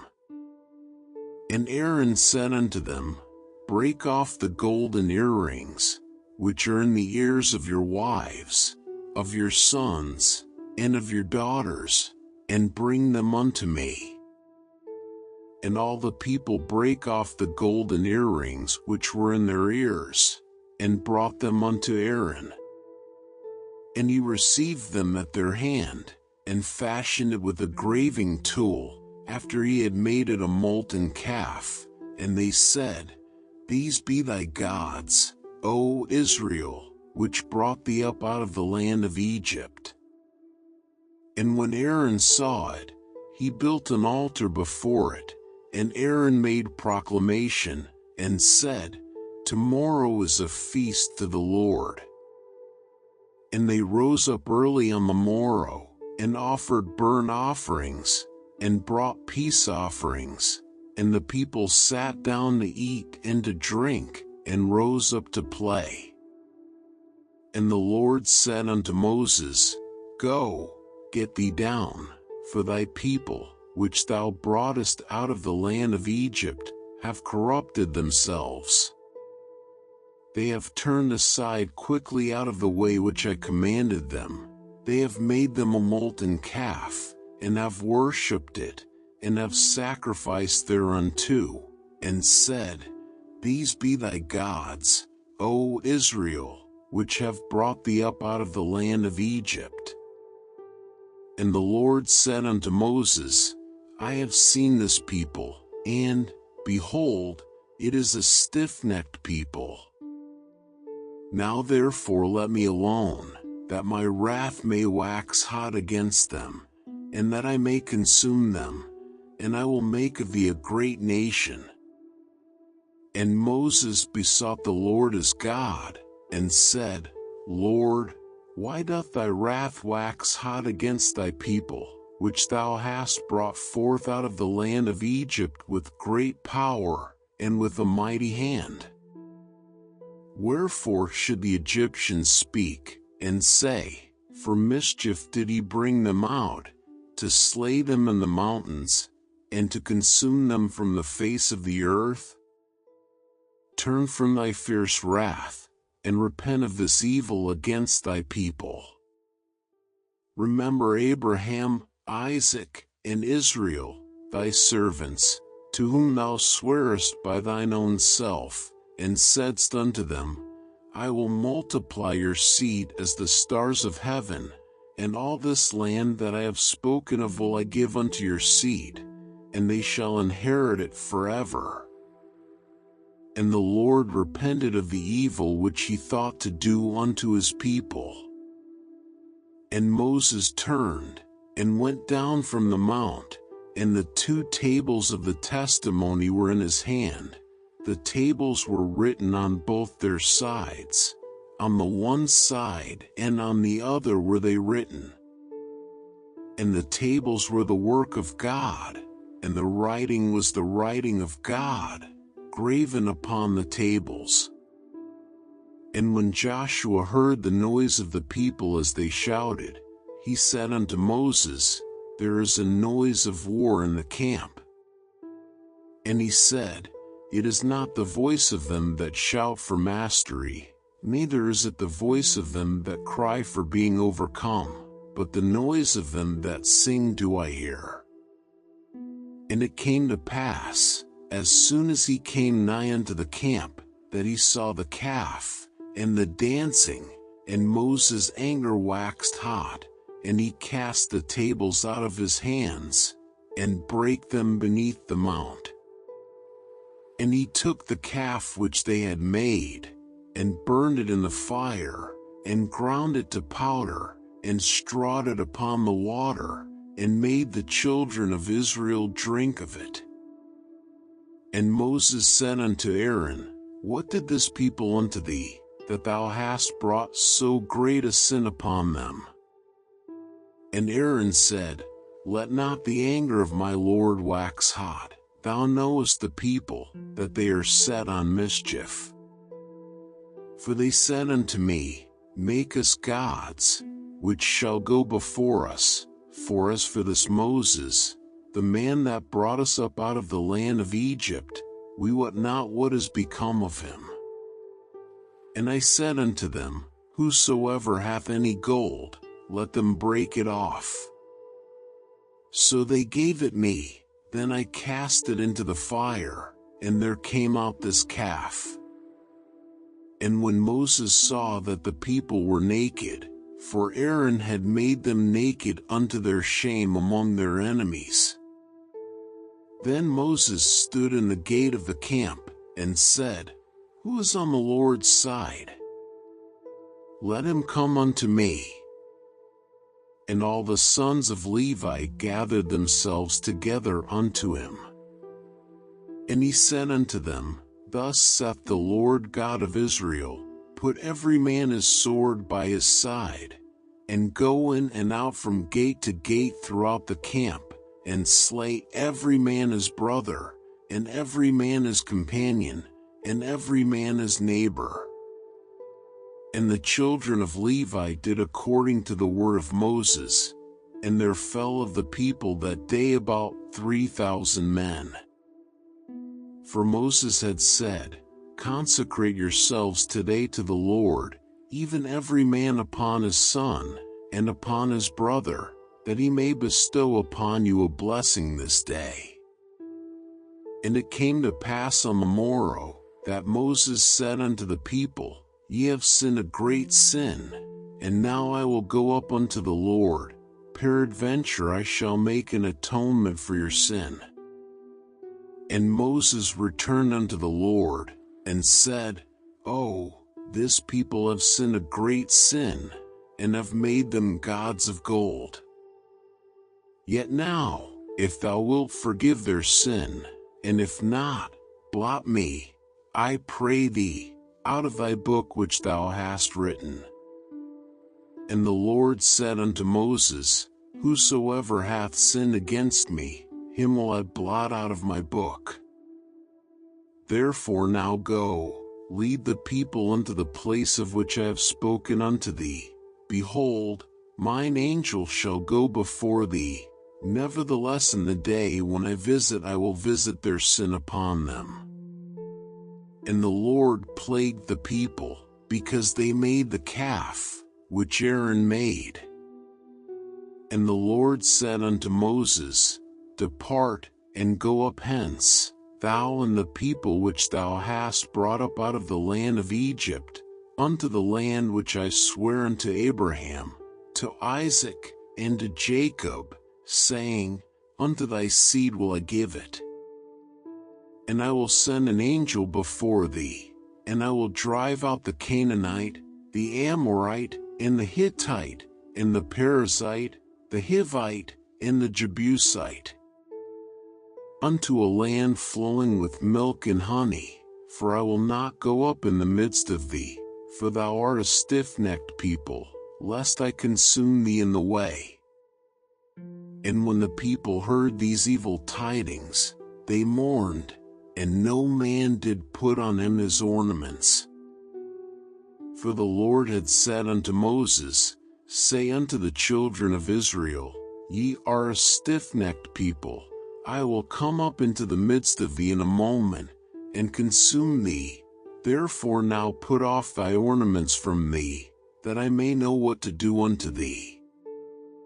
And the children of Israel stripped themselves of their ornaments by the Mount Horeb.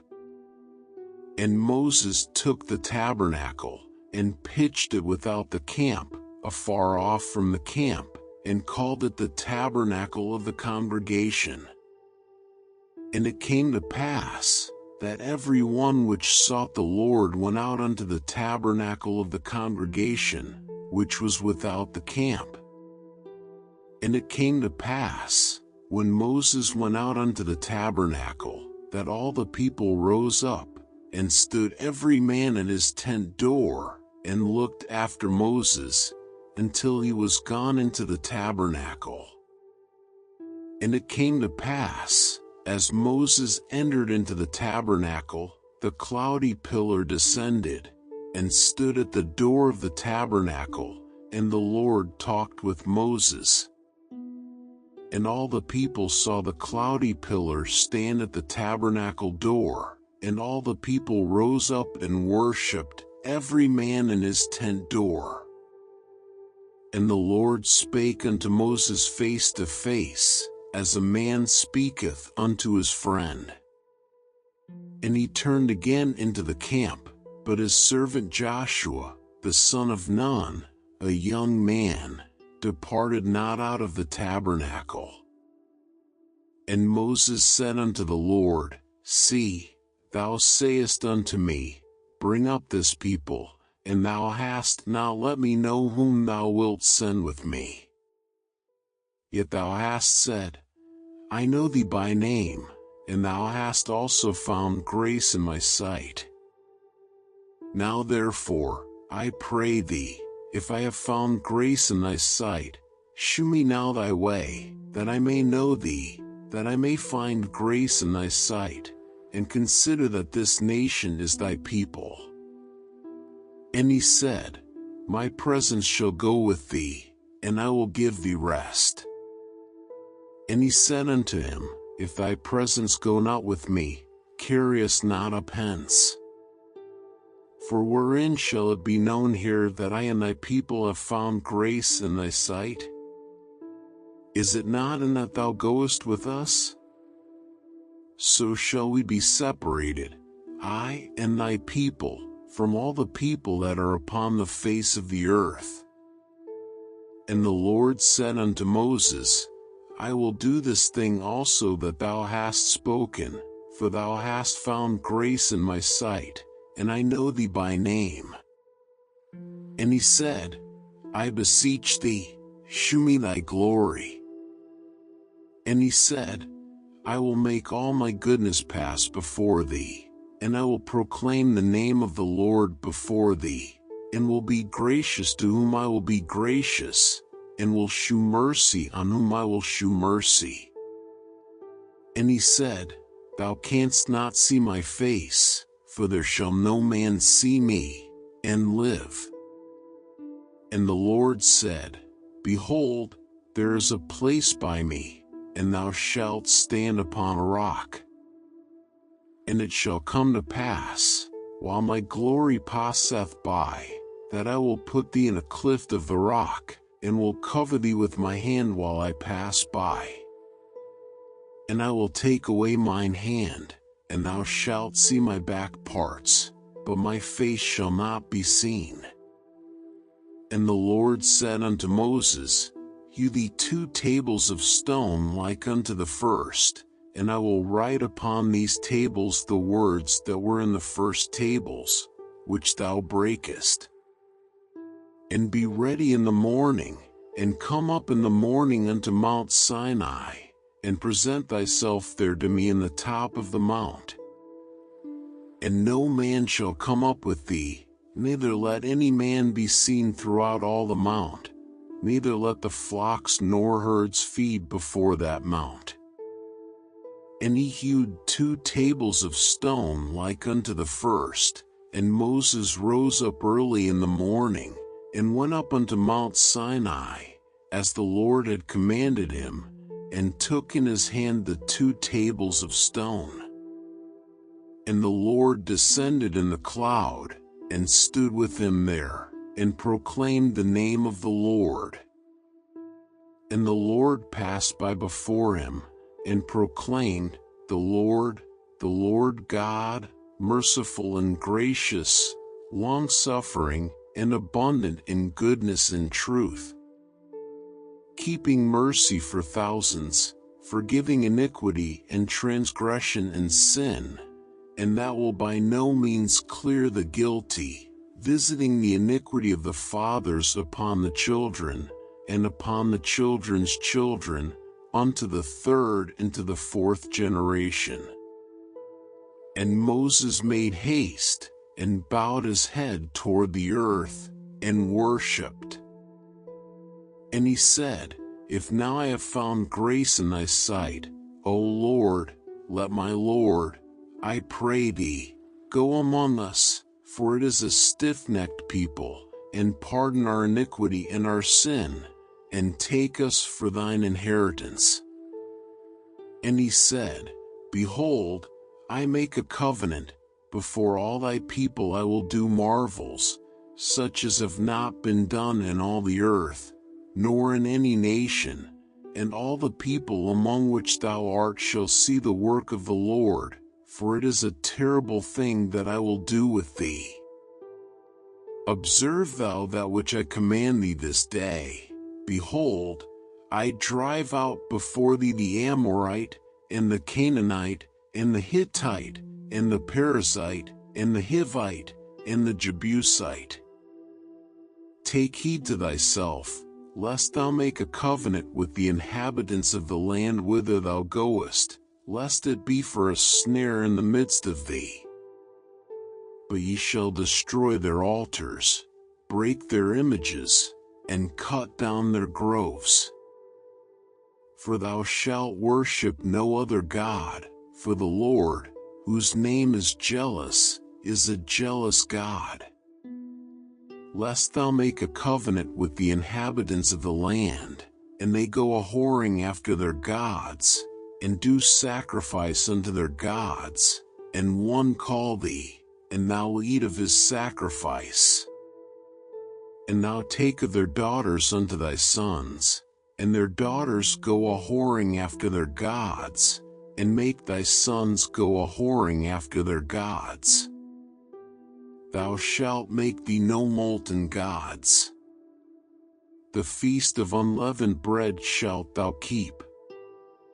7 days thou shalt eat unleavened bread, as I commanded thee, in the time of the month Abib, for in the month Abib thou camest out from Egypt. All that openeth the matrix is mine, and every firstling among thy cattle, whether ox or sheep, that is male. But the firstling of an ass thou shalt redeem with a lamb, and if thou redeem him not, then shalt thou break his neck. All the firstborn of thy sons thou shalt redeem, and none shall appear before me empty. 6 days thou shalt work, but on the 7th day thou shalt rest.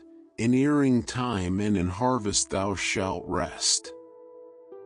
And thou shalt observe the feast of weeks, of the firstfruits of wheat harvest, and the feast of ingathering at the year's end. Thrice in the year shall all your men children appear before the Lord God, the God of Israel.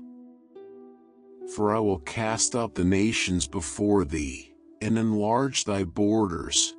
Neither shall any man desire thy land, when thou shalt go up to appear before the Lord thy God thrice in the year. Thou shalt not offer the blood of my sacrifice with leaven, neither shall the sacrifice of the feast of the Passover be left unto the morning. The first of the firstfruits of thy land thou shalt bring unto the house of the Lord thy God. Thou shalt not see the kid in his mother's milk. And the Lord said unto Moses, Write thou these words, for after the tenor of these words I have made a covenant with thee and with Israel. And he was there with the Lord 40 days and 40 nights. He did neither eat bread, nor drink water.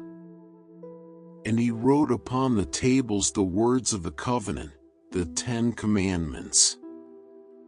And it came to pass, when Moses came down from Mount Sinai with the 2 tables of testimony in Moses' hand, when he came down from the mount, that Moses wist not that the skin of his face shone while he talked with him.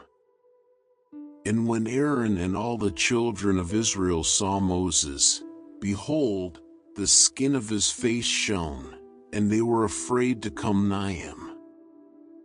And Moses called unto them, and Aaron and all the rulers of the congregation returned unto him, and Moses talked with them. And afterward all the children of Israel came nigh, and he gave them in commandment all that the Lord had spoken with him in Mount Sinai. Until Moses had done speaking with them, he put a veil on his face. But when Moses went in before the Lord to speak with him, he took the veil off, until he came out. And he came out, and spake unto the children of Israel that which he was commanded. And the children of Israel saw the face of Moses, that the skin of Moses' face shone, and Moses put the veil upon his face again, until he went in to speak with him. And Moses gathered all the congregation of the children of Israel together, and said unto them, These are the words which the Lord hath commanded, that ye should do them. 6 days shall work be done, but on the 7th day there shall be to you an holy day, a Sabbath of rest to the Lord. Whosoever doeth work therein shall be put to death. Ye shall kindle no fire throughout your habitations upon the Sabbath day. And Moses spake unto all the congregation of the children of Israel, saying, This is the thing which the Lord commanded, saying, Take ye from among you an offering unto the Lord.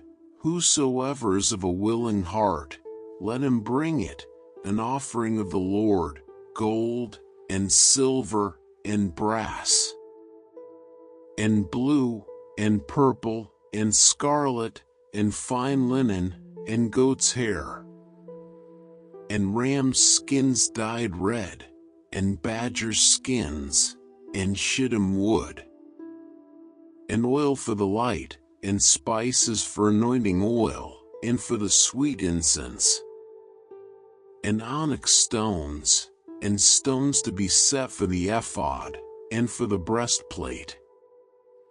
And every wise-hearted among you shall come, and make all that the Lord hath commanded. The tabernacle, his tent, and his covering, his taches, and his boards, his bars, his pillars, and his sockets. The ark, and the staves thereof, with the mercy seat, and the veil of the covering. The table, and his staves, and all his vessels, and the showbread.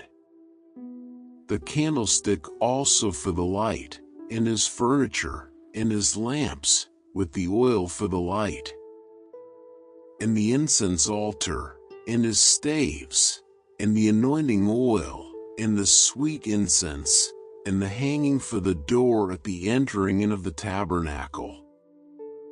The altar of burnt offering, with his brasen grate, his staves, and all his vessels, the laver and his foot. The hangings of the court, his pillars, and their sockets, and the hanging for the door of the court. The pins of the tabernacle, and the pins of the court, and their cords. The cloths of service, to do service in the holy place, the holy garments for Aaron the priest, and the garments of his sons, to minister in the priest's office.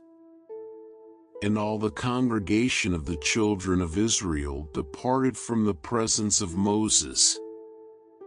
And they came, every one whose heart stirred him up, and every one whom his spirit made willing, and they brought the Lord's offering to the work of the tabernacle of the congregation, and for all his service, and for the holy garments.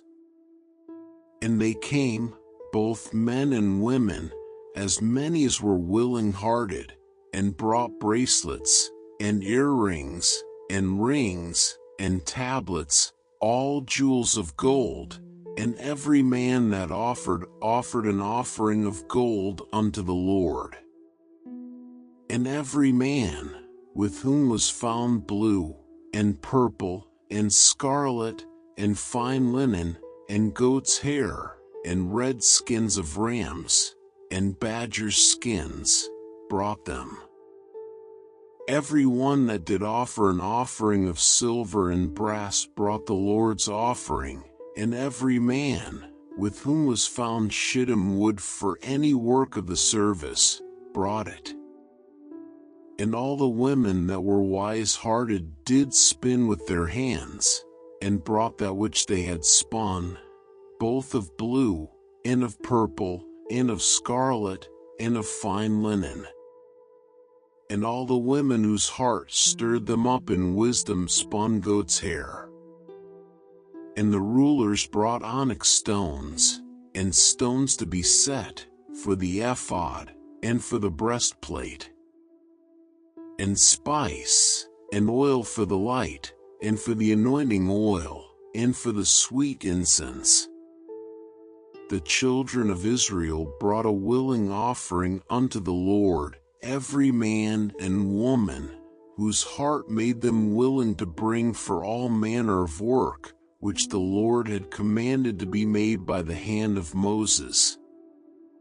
And Moses said unto the children of Israel, See, the Lord hath called by name Bezaleel the son of Uri, the son of Hur, of the tribe of Judah.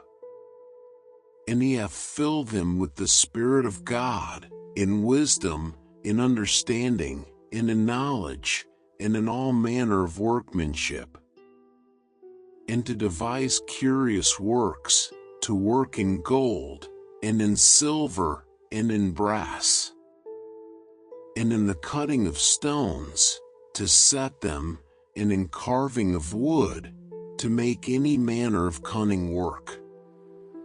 And he hath put in his heart that he may teach, both he, and Aholiab, the son of Ahisamach, of the tribe of Dan. Them hath he filled with wisdom of heart, to work all manner of work, of the engraver, and of the cunning workman, and of the embroiderer, in blue, and in purple, in scarlet, and in fine linen, and of the weaver, even of them that do any work, and of those that devise cunning work. Then wrought Bezaleel and Aholiab, and every wise-hearted man, in whom the Lord put wisdom and understanding to know how to work all manner of work for the service of the sanctuary, according to all that the Lord had commanded. And Moses called Bezaleel and Aholiab, and every wise-hearted man, in whose heart the Lord had put wisdom, even every one whose heart stirred him up to come unto the work to do it. And they received of Moses all the offering, which the children of Israel had brought for the work of the service of the sanctuary, to make it withal. And they brought yet unto him free offerings every morning. And all the wise men, that wrought all the work of the sanctuary, came every man from his work which they made. And they spake unto Moses, saying, The people bring much more than enough for the service of the work, which the Lord commanded to make. And Moses gave commandment, and they caused it to be proclaimed throughout the camp, saying, Let neither man nor woman make any more work for the offering of the sanctuary. So the people were restrained from bringing. For the stuff they had was sufficient for all the work to make it, and too much. And every wise-hearted man among them that wrought the work of the tabernacle made 10 curtains of fine twined linen, and blue, and purple, and scarlet, with cherubims of cunning work made he them. The length of one curtain was 28 cubits, and the breadth of one curtain 4 cubits. The curtains were all of one size. And he coupled the 5 curtains one unto another, and the other 5 curtains he coupled one unto another. And he made loops of blue on the edge of one curtain from the selvage and the coupling. Likewise he made in the uttermost side of another curtain, in the coupling of the second. 50 loops made he in one curtain, and 50 loops made he in the edge of the curtain which was in the coupling of the second. The loops held one curtain to another. And he made 50 taches of gold, and coupled the curtains one unto another with the taches, so it became one tabernacle. And he made curtains of goat's hair for the tent over the tabernacle. 11 curtains he made them. The length of one curtain was 30 cubits, and 4 cubits was the breadth of one curtain. The 11 curtains were of one size. And he coupled 5 curtains by themselves, and 6 curtains by themselves. And he made 50 loops upon the uttermost edge of the curtain in the coupling, and 50 loops made he upon the edge of the curtain which coupleth the second. And he made 50 taches of brass to couple the tent together, that it might be one. And he made a covering for the tent of rams' skins dyed red, and a covering of badgers' skins above that. And he made boards for the tabernacle of shittim wood, standing up.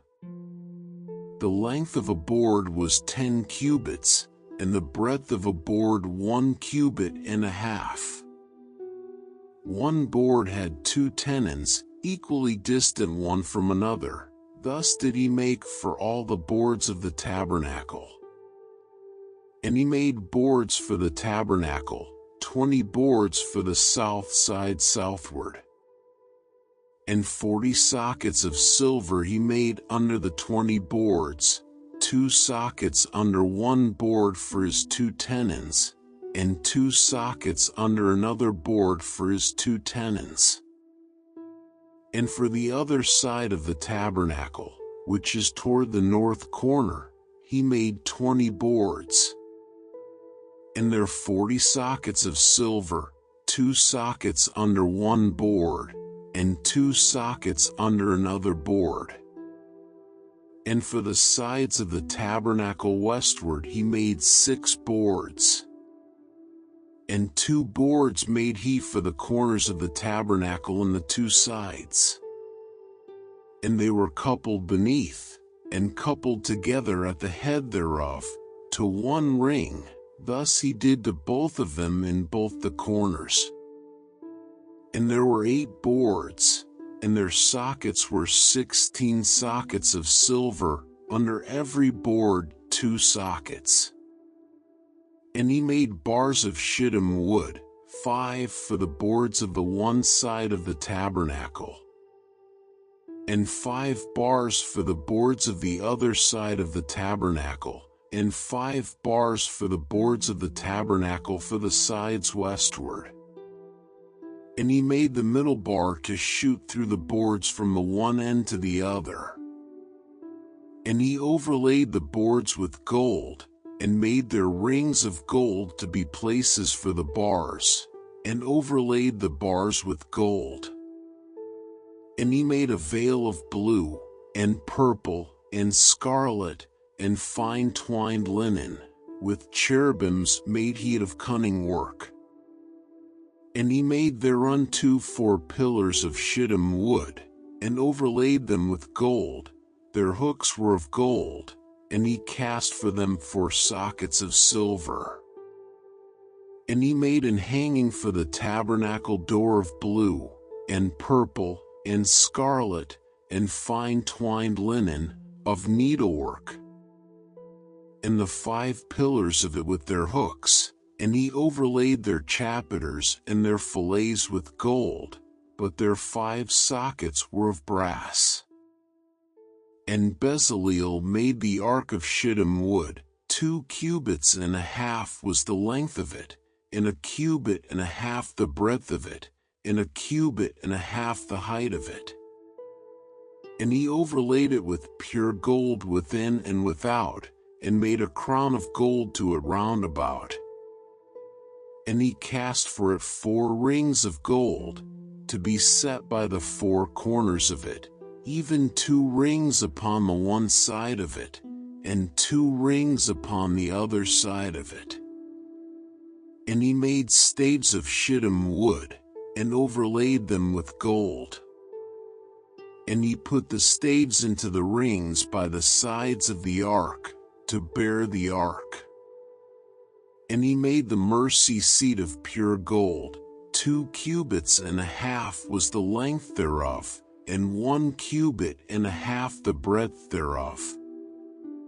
And he made 2 cherubims of gold, beaten out of 1 piece made he them, on the 2 ends of the mercy seat. 1 cherub on the end on this side, and another cherub on the other end on that side. Out of the mercy seat made he the cherubims on the 2 ends thereof. And the cherubims spread out their wings on high, and covered with their wings over the mercy seat, with their faces one to another, even to the mercy seat ward were the faces of the cherubims. And he made the table of shittim wood, 2 cubits was the length thereof, and a cubit the breadth thereof, and a cubit and a half the height thereof. And he overlaid it with pure gold, and made thereunto a crown of gold round about. Also he made thereunto a border of an handbreadth round about, and made a crown of gold for the border thereof round about. And he cast for it 4 rings of gold, and put the rings upon the 4 corners that were in the 4 feet thereof. Over against the border were the rings, the places for the staves to bear the table. And he made the staves of shittim wood, and overlaid them with gold, to bear the table. And he made the vessels which were upon the table, his dishes, and his spoons, and his bowls, and his covers to cover withal, of pure gold. And he made the candlestick of pure gold, of beaten work made he the candlestick, his shaft, and his branch, his bowls, his knops, and his flowers, were of the same. And 6 branches going out of the sides thereof, 3 branches of the candlestick out of the one side thereof, and 3 branches of the candlestick out of the other side thereof. 3 bowls made after the fashion of almonds in 1 branch, a knop and a flower, and 3 bowls made like almonds in another branch, a knop and a flower, so throughout the 6 branches going out of the candlestick. And in the candlestick were 4 bowls made like almonds, his knops, and his flowers. And a knop under 2 branches of the same, and a knop under 2 branches of the same, and a knop under 2 branches of the same, according to the 6 branches going out of it. Their knops and their branches were of the same, all of it was one beaten work of pure gold. And he made his 7 lamps, and his snuffers, and his snuff dishes, of pure gold. Of a talent of pure gold made he it, and all the vessels thereof. And he made the incense altar of shittim wood. The length of it was a cubit, and the breadth of it a cubit. It was 4 square, and 2 cubits was the height of it. The horns thereof were of the same. And he overlaid it with pure gold, both the top of it, and the sides thereof round about, and the horns of it. Also he made unto it a crown of gold round about. And he made 2 rings of gold for it under the crown thereof, by the 2 corners of it, upon the 2 sides thereof, to be places for the staves to bear it withal. And he made the staves of shittim wood, and overlaid them with gold. And he made the holy anointing oil, and the pure incense of sweet spices, according to the work of the apothecary. And he made the altar of burnt offering of shittim wood. 5 cubits was the length thereof, and 5 cubits the breadth thereof. It was 4 square, and 3 cubits the height thereof. And he made the horns thereof on the 4 corners of it. The horns thereof were of the same, and he overlaid it with brass. And he made all the vessels of the altar, the pots, and the shovels, and the basins, and the flesh hooks, and the fire pans. All the vessels thereof made he of brass. And he made for the altar a brassen grate of network under the compass thereof beneath unto the midst of it. And he cast 4 rings for the 4 ends of the grate of brass, to be places for the staves. And he made the staves of shittim wood, and overlaid them with brass. And he put the staves into the rings on the sides of the altar, to bear it withal. He made the altar hollow with boards. And he made the laver of brass, and the foot of it of brass, of the looking glasses of the women assembling, which assembled at the door of the tabernacle of the congregation. And he made the court. On the south side southward the hangings of the court were of fine twined linen, 100 cubits. Their pillars were 20, and their brassen sockets 20. The hooks of the pillars and their fillets were of silver.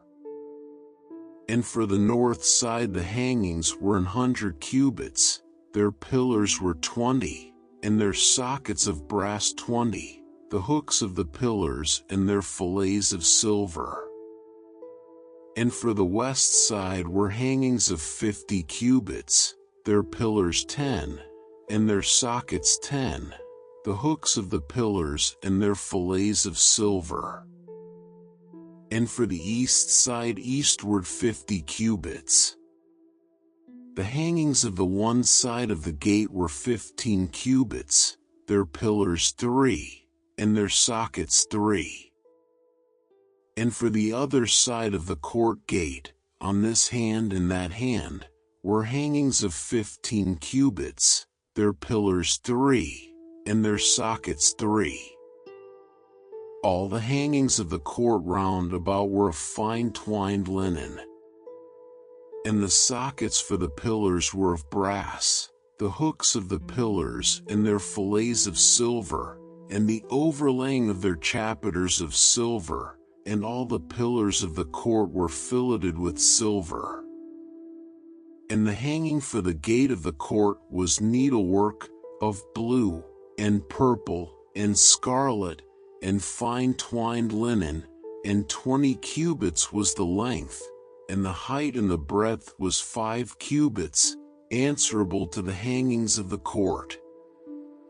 And their pillars were 4, and their sockets of brass 4, their hooks of silver, and the overlaying of their chapiters, and their fillets of silver. And all the pins of the tabernacle, and of the court round about, were of brass.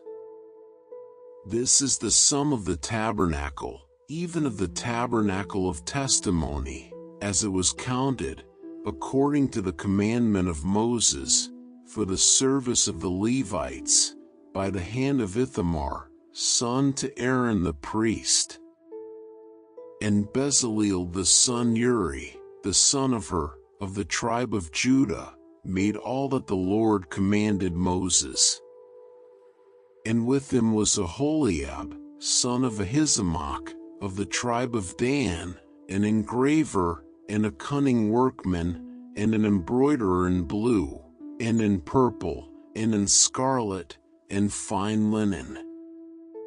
All the gold that was occupied for the work and all the work of the holy place, even the gold of the offering, was 29 talents, and 730 shekels, after the shekel of the sanctuary.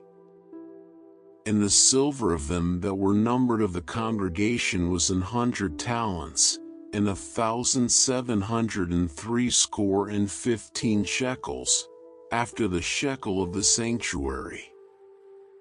A bekah for every man, that is, half a shekel, after the shekel of the sanctuary, for every one that went to be numbered, from 20 years old and upward, for 600,000 and 3,550 men. And of the 100 talents of silver were cast the sockets of the sanctuary, and the sockets of the veil, and 100 sockets of the 100 talents, a talent for a socket. And of the 1,775 shekels he made hooks for the pillars, and overlaid their chapiters, and filleted them. And the brass of the offering was 70 talents, and 2,400 shekels. And therewith he made the sockets to the door of the tabernacle of the congregation, and the brasen altar, and the brasen grate for it, and all the vessels of the altar. And the sockets of the court round about, and the sockets of the court gate, and all the pins of the tabernacle, and all the pins of the court round about. And of the blue, and purple, and scarlet, they made cloths of service, to do service in the holy place, and made the holy garments for Aaron, as the Lord commanded Moses. And he made the ephod of gold, blue, and purple, and scarlet, and fine twined linen.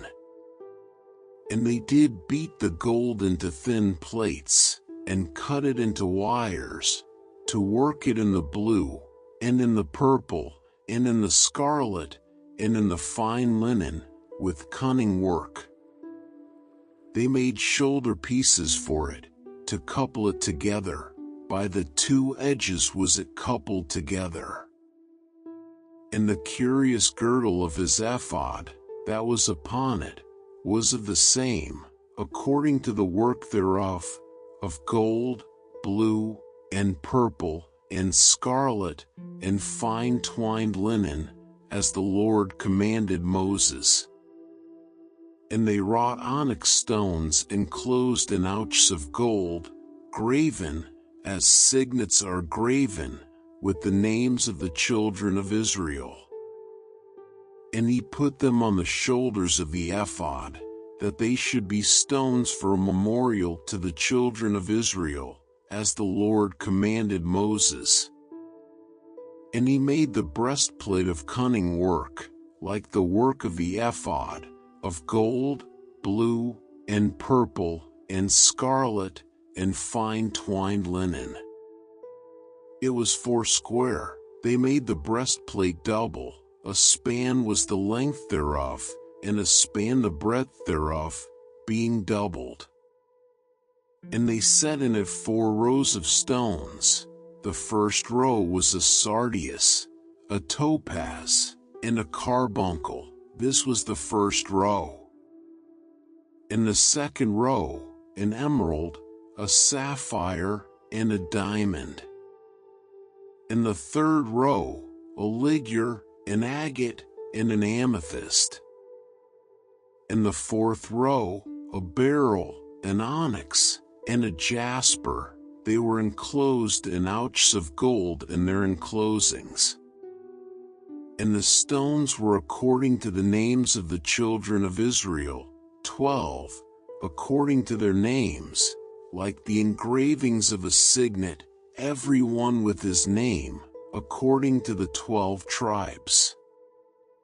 And they made upon the breastplate chains at the ends, of wreathen work of pure gold. And they made 2 ouches of gold, and 2 gold rings, and put the 2 rings in the 2 ends of the breastplate. And they put the 2 wreathen chains of gold in the 2 rings on the ends of the breastplate. And the 2 ends of the 2 wreathen chains they fastened in the 2 ouches, and put them on the shoulder pieces of the ephod, before it. And they made 2 rings of gold, and put them on the 2 ends of the breastplate, upon the border of it, which was on the side of the ephod inward. And they made 2 other golden rings, and put them on the 2 sides of the ephod underneath, toward the forepart of it, over against the other coupling thereof, above the curious girdle of the ephod. And they did bind the breastplate by his rings unto the rings of the ephod with a lace of blue, that it might be above the curious girdle of the ephod, and that the breastplate might not be loosed from the ephod, as the Lord commanded Moses. And he made the robe of the ephod of woven work, all of blue. And there was an hole in the midst of the robe, as the hole of an habergeon, with a band round about the hole, that it should not rend. And they made upon the hems of the robe pomegranates of blue, and purple, and scarlet, and twined linen. And they made bells of pure gold, and put the bells between the pomegranates upon the hem of the robe, round about between the pomegranates. A bell and a pomegranate, a bell and a pomegranate, round about the hem of the robe to minister in, as the Lord commanded Moses. And they made coats of fine linen of woven work for Aaron, and for his sons. And a mitre of fine linen, and goodly bonnets of fine linen, and linen breeches of fine twined linen. And a girdle of fine twined linen, and blue, and purple, and scarlet, of needlework, as the Lord commanded Moses. And they made the plate of the holy crown of pure gold, and wrote upon it a writing, like to the engravings of a signet, Holiness to the Lord. And they tied unto it a lace of blue, to fasten it on high upon the mitre, as the Lord commanded Moses. Thus was all the work of the tabernacle of the tent of the congregation finished, and the children of Israel did according to all that the Lord commanded Moses, so did they. And they brought the tabernacle unto Moses, the tent, and all his furniture, his taches, his boards, his bars, and his pillars, and his sockets.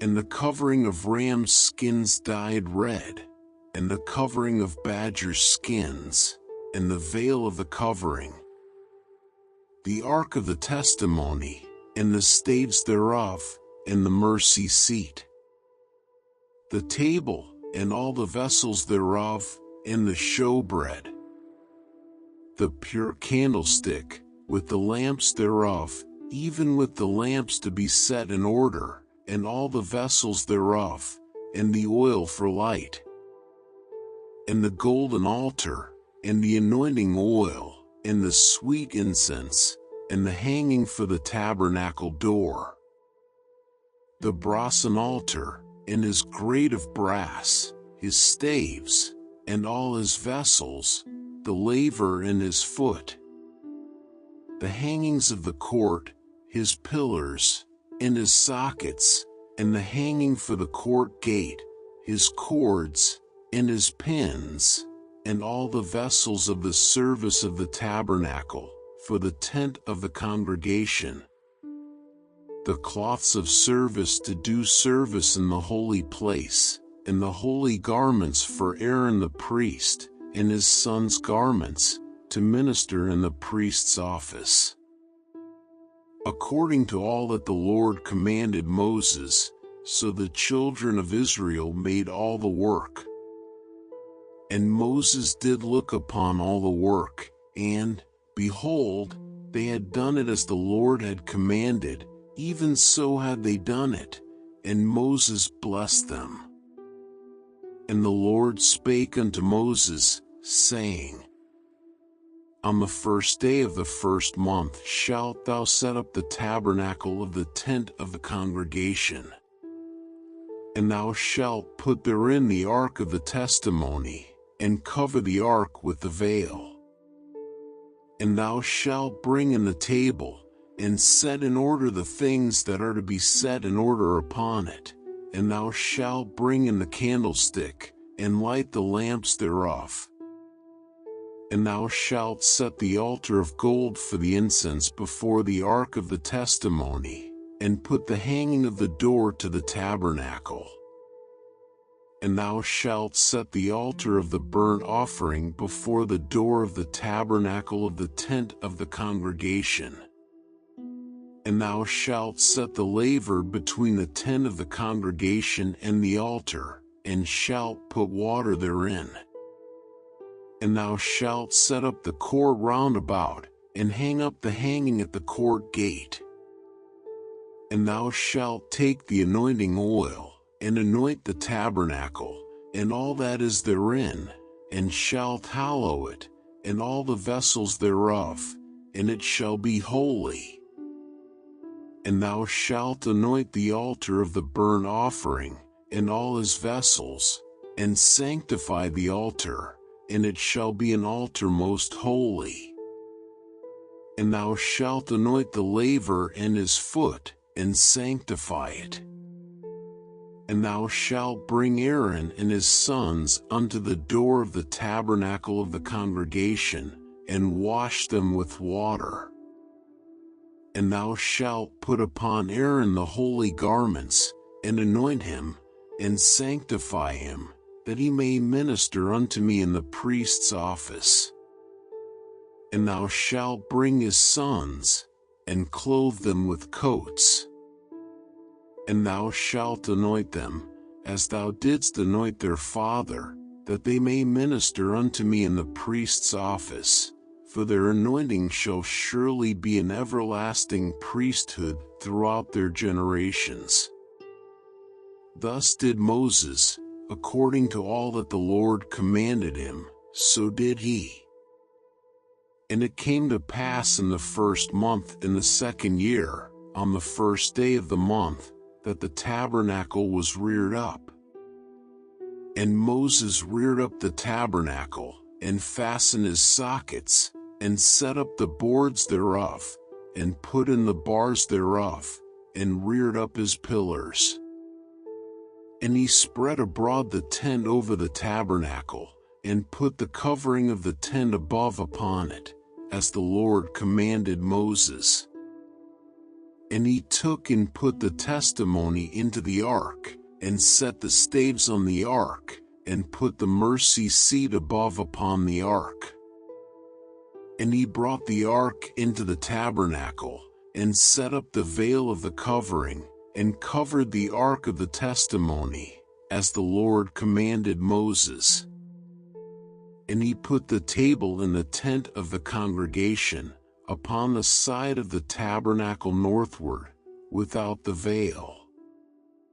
And he set the bread in order upon it before the Lord, as the Lord had commanded Moses. And he put the candlestick in the tent of the congregation, over against the table, on the side of the tabernacle southward. And he lighted the lamps before the Lord, as the Lord commanded Moses. And he put the golden altar in the tent of the congregation before the veil. And he burnt sweet incense thereon, as the Lord commanded Moses. And he set up the hanging at the door of the tabernacle. And he put the altar of burnt offering by the door of the tabernacle of the tent of the congregation, and offered upon it the burnt offering and the meat offering, as the Lord commanded Moses. And he set the laver between the tent of the congregation and the altar, and put water there, to wash withal. And Moses and Aaron and his sons washed their hands and their feet thereat. When they went into the tent of the congregation, and when they came near unto the altar, they washed, as the Lord commanded Moses. And he reared up the court round about the tabernacle and the altar, and set up the hanging of the court gate. So Moses finished the work. Then a cloud covered the tent of the congregation, and the glory of the Lord filled the tabernacle. And Moses was not able to enter into the tent of the congregation, because the cloud abode thereon, and the glory of the Lord filled the tabernacle. And when the cloud was taken up from over the tabernacle, the children of Israel went onward in all their journeys. But if the cloud were not taken up, then they journeyed not till the day that it was taken up.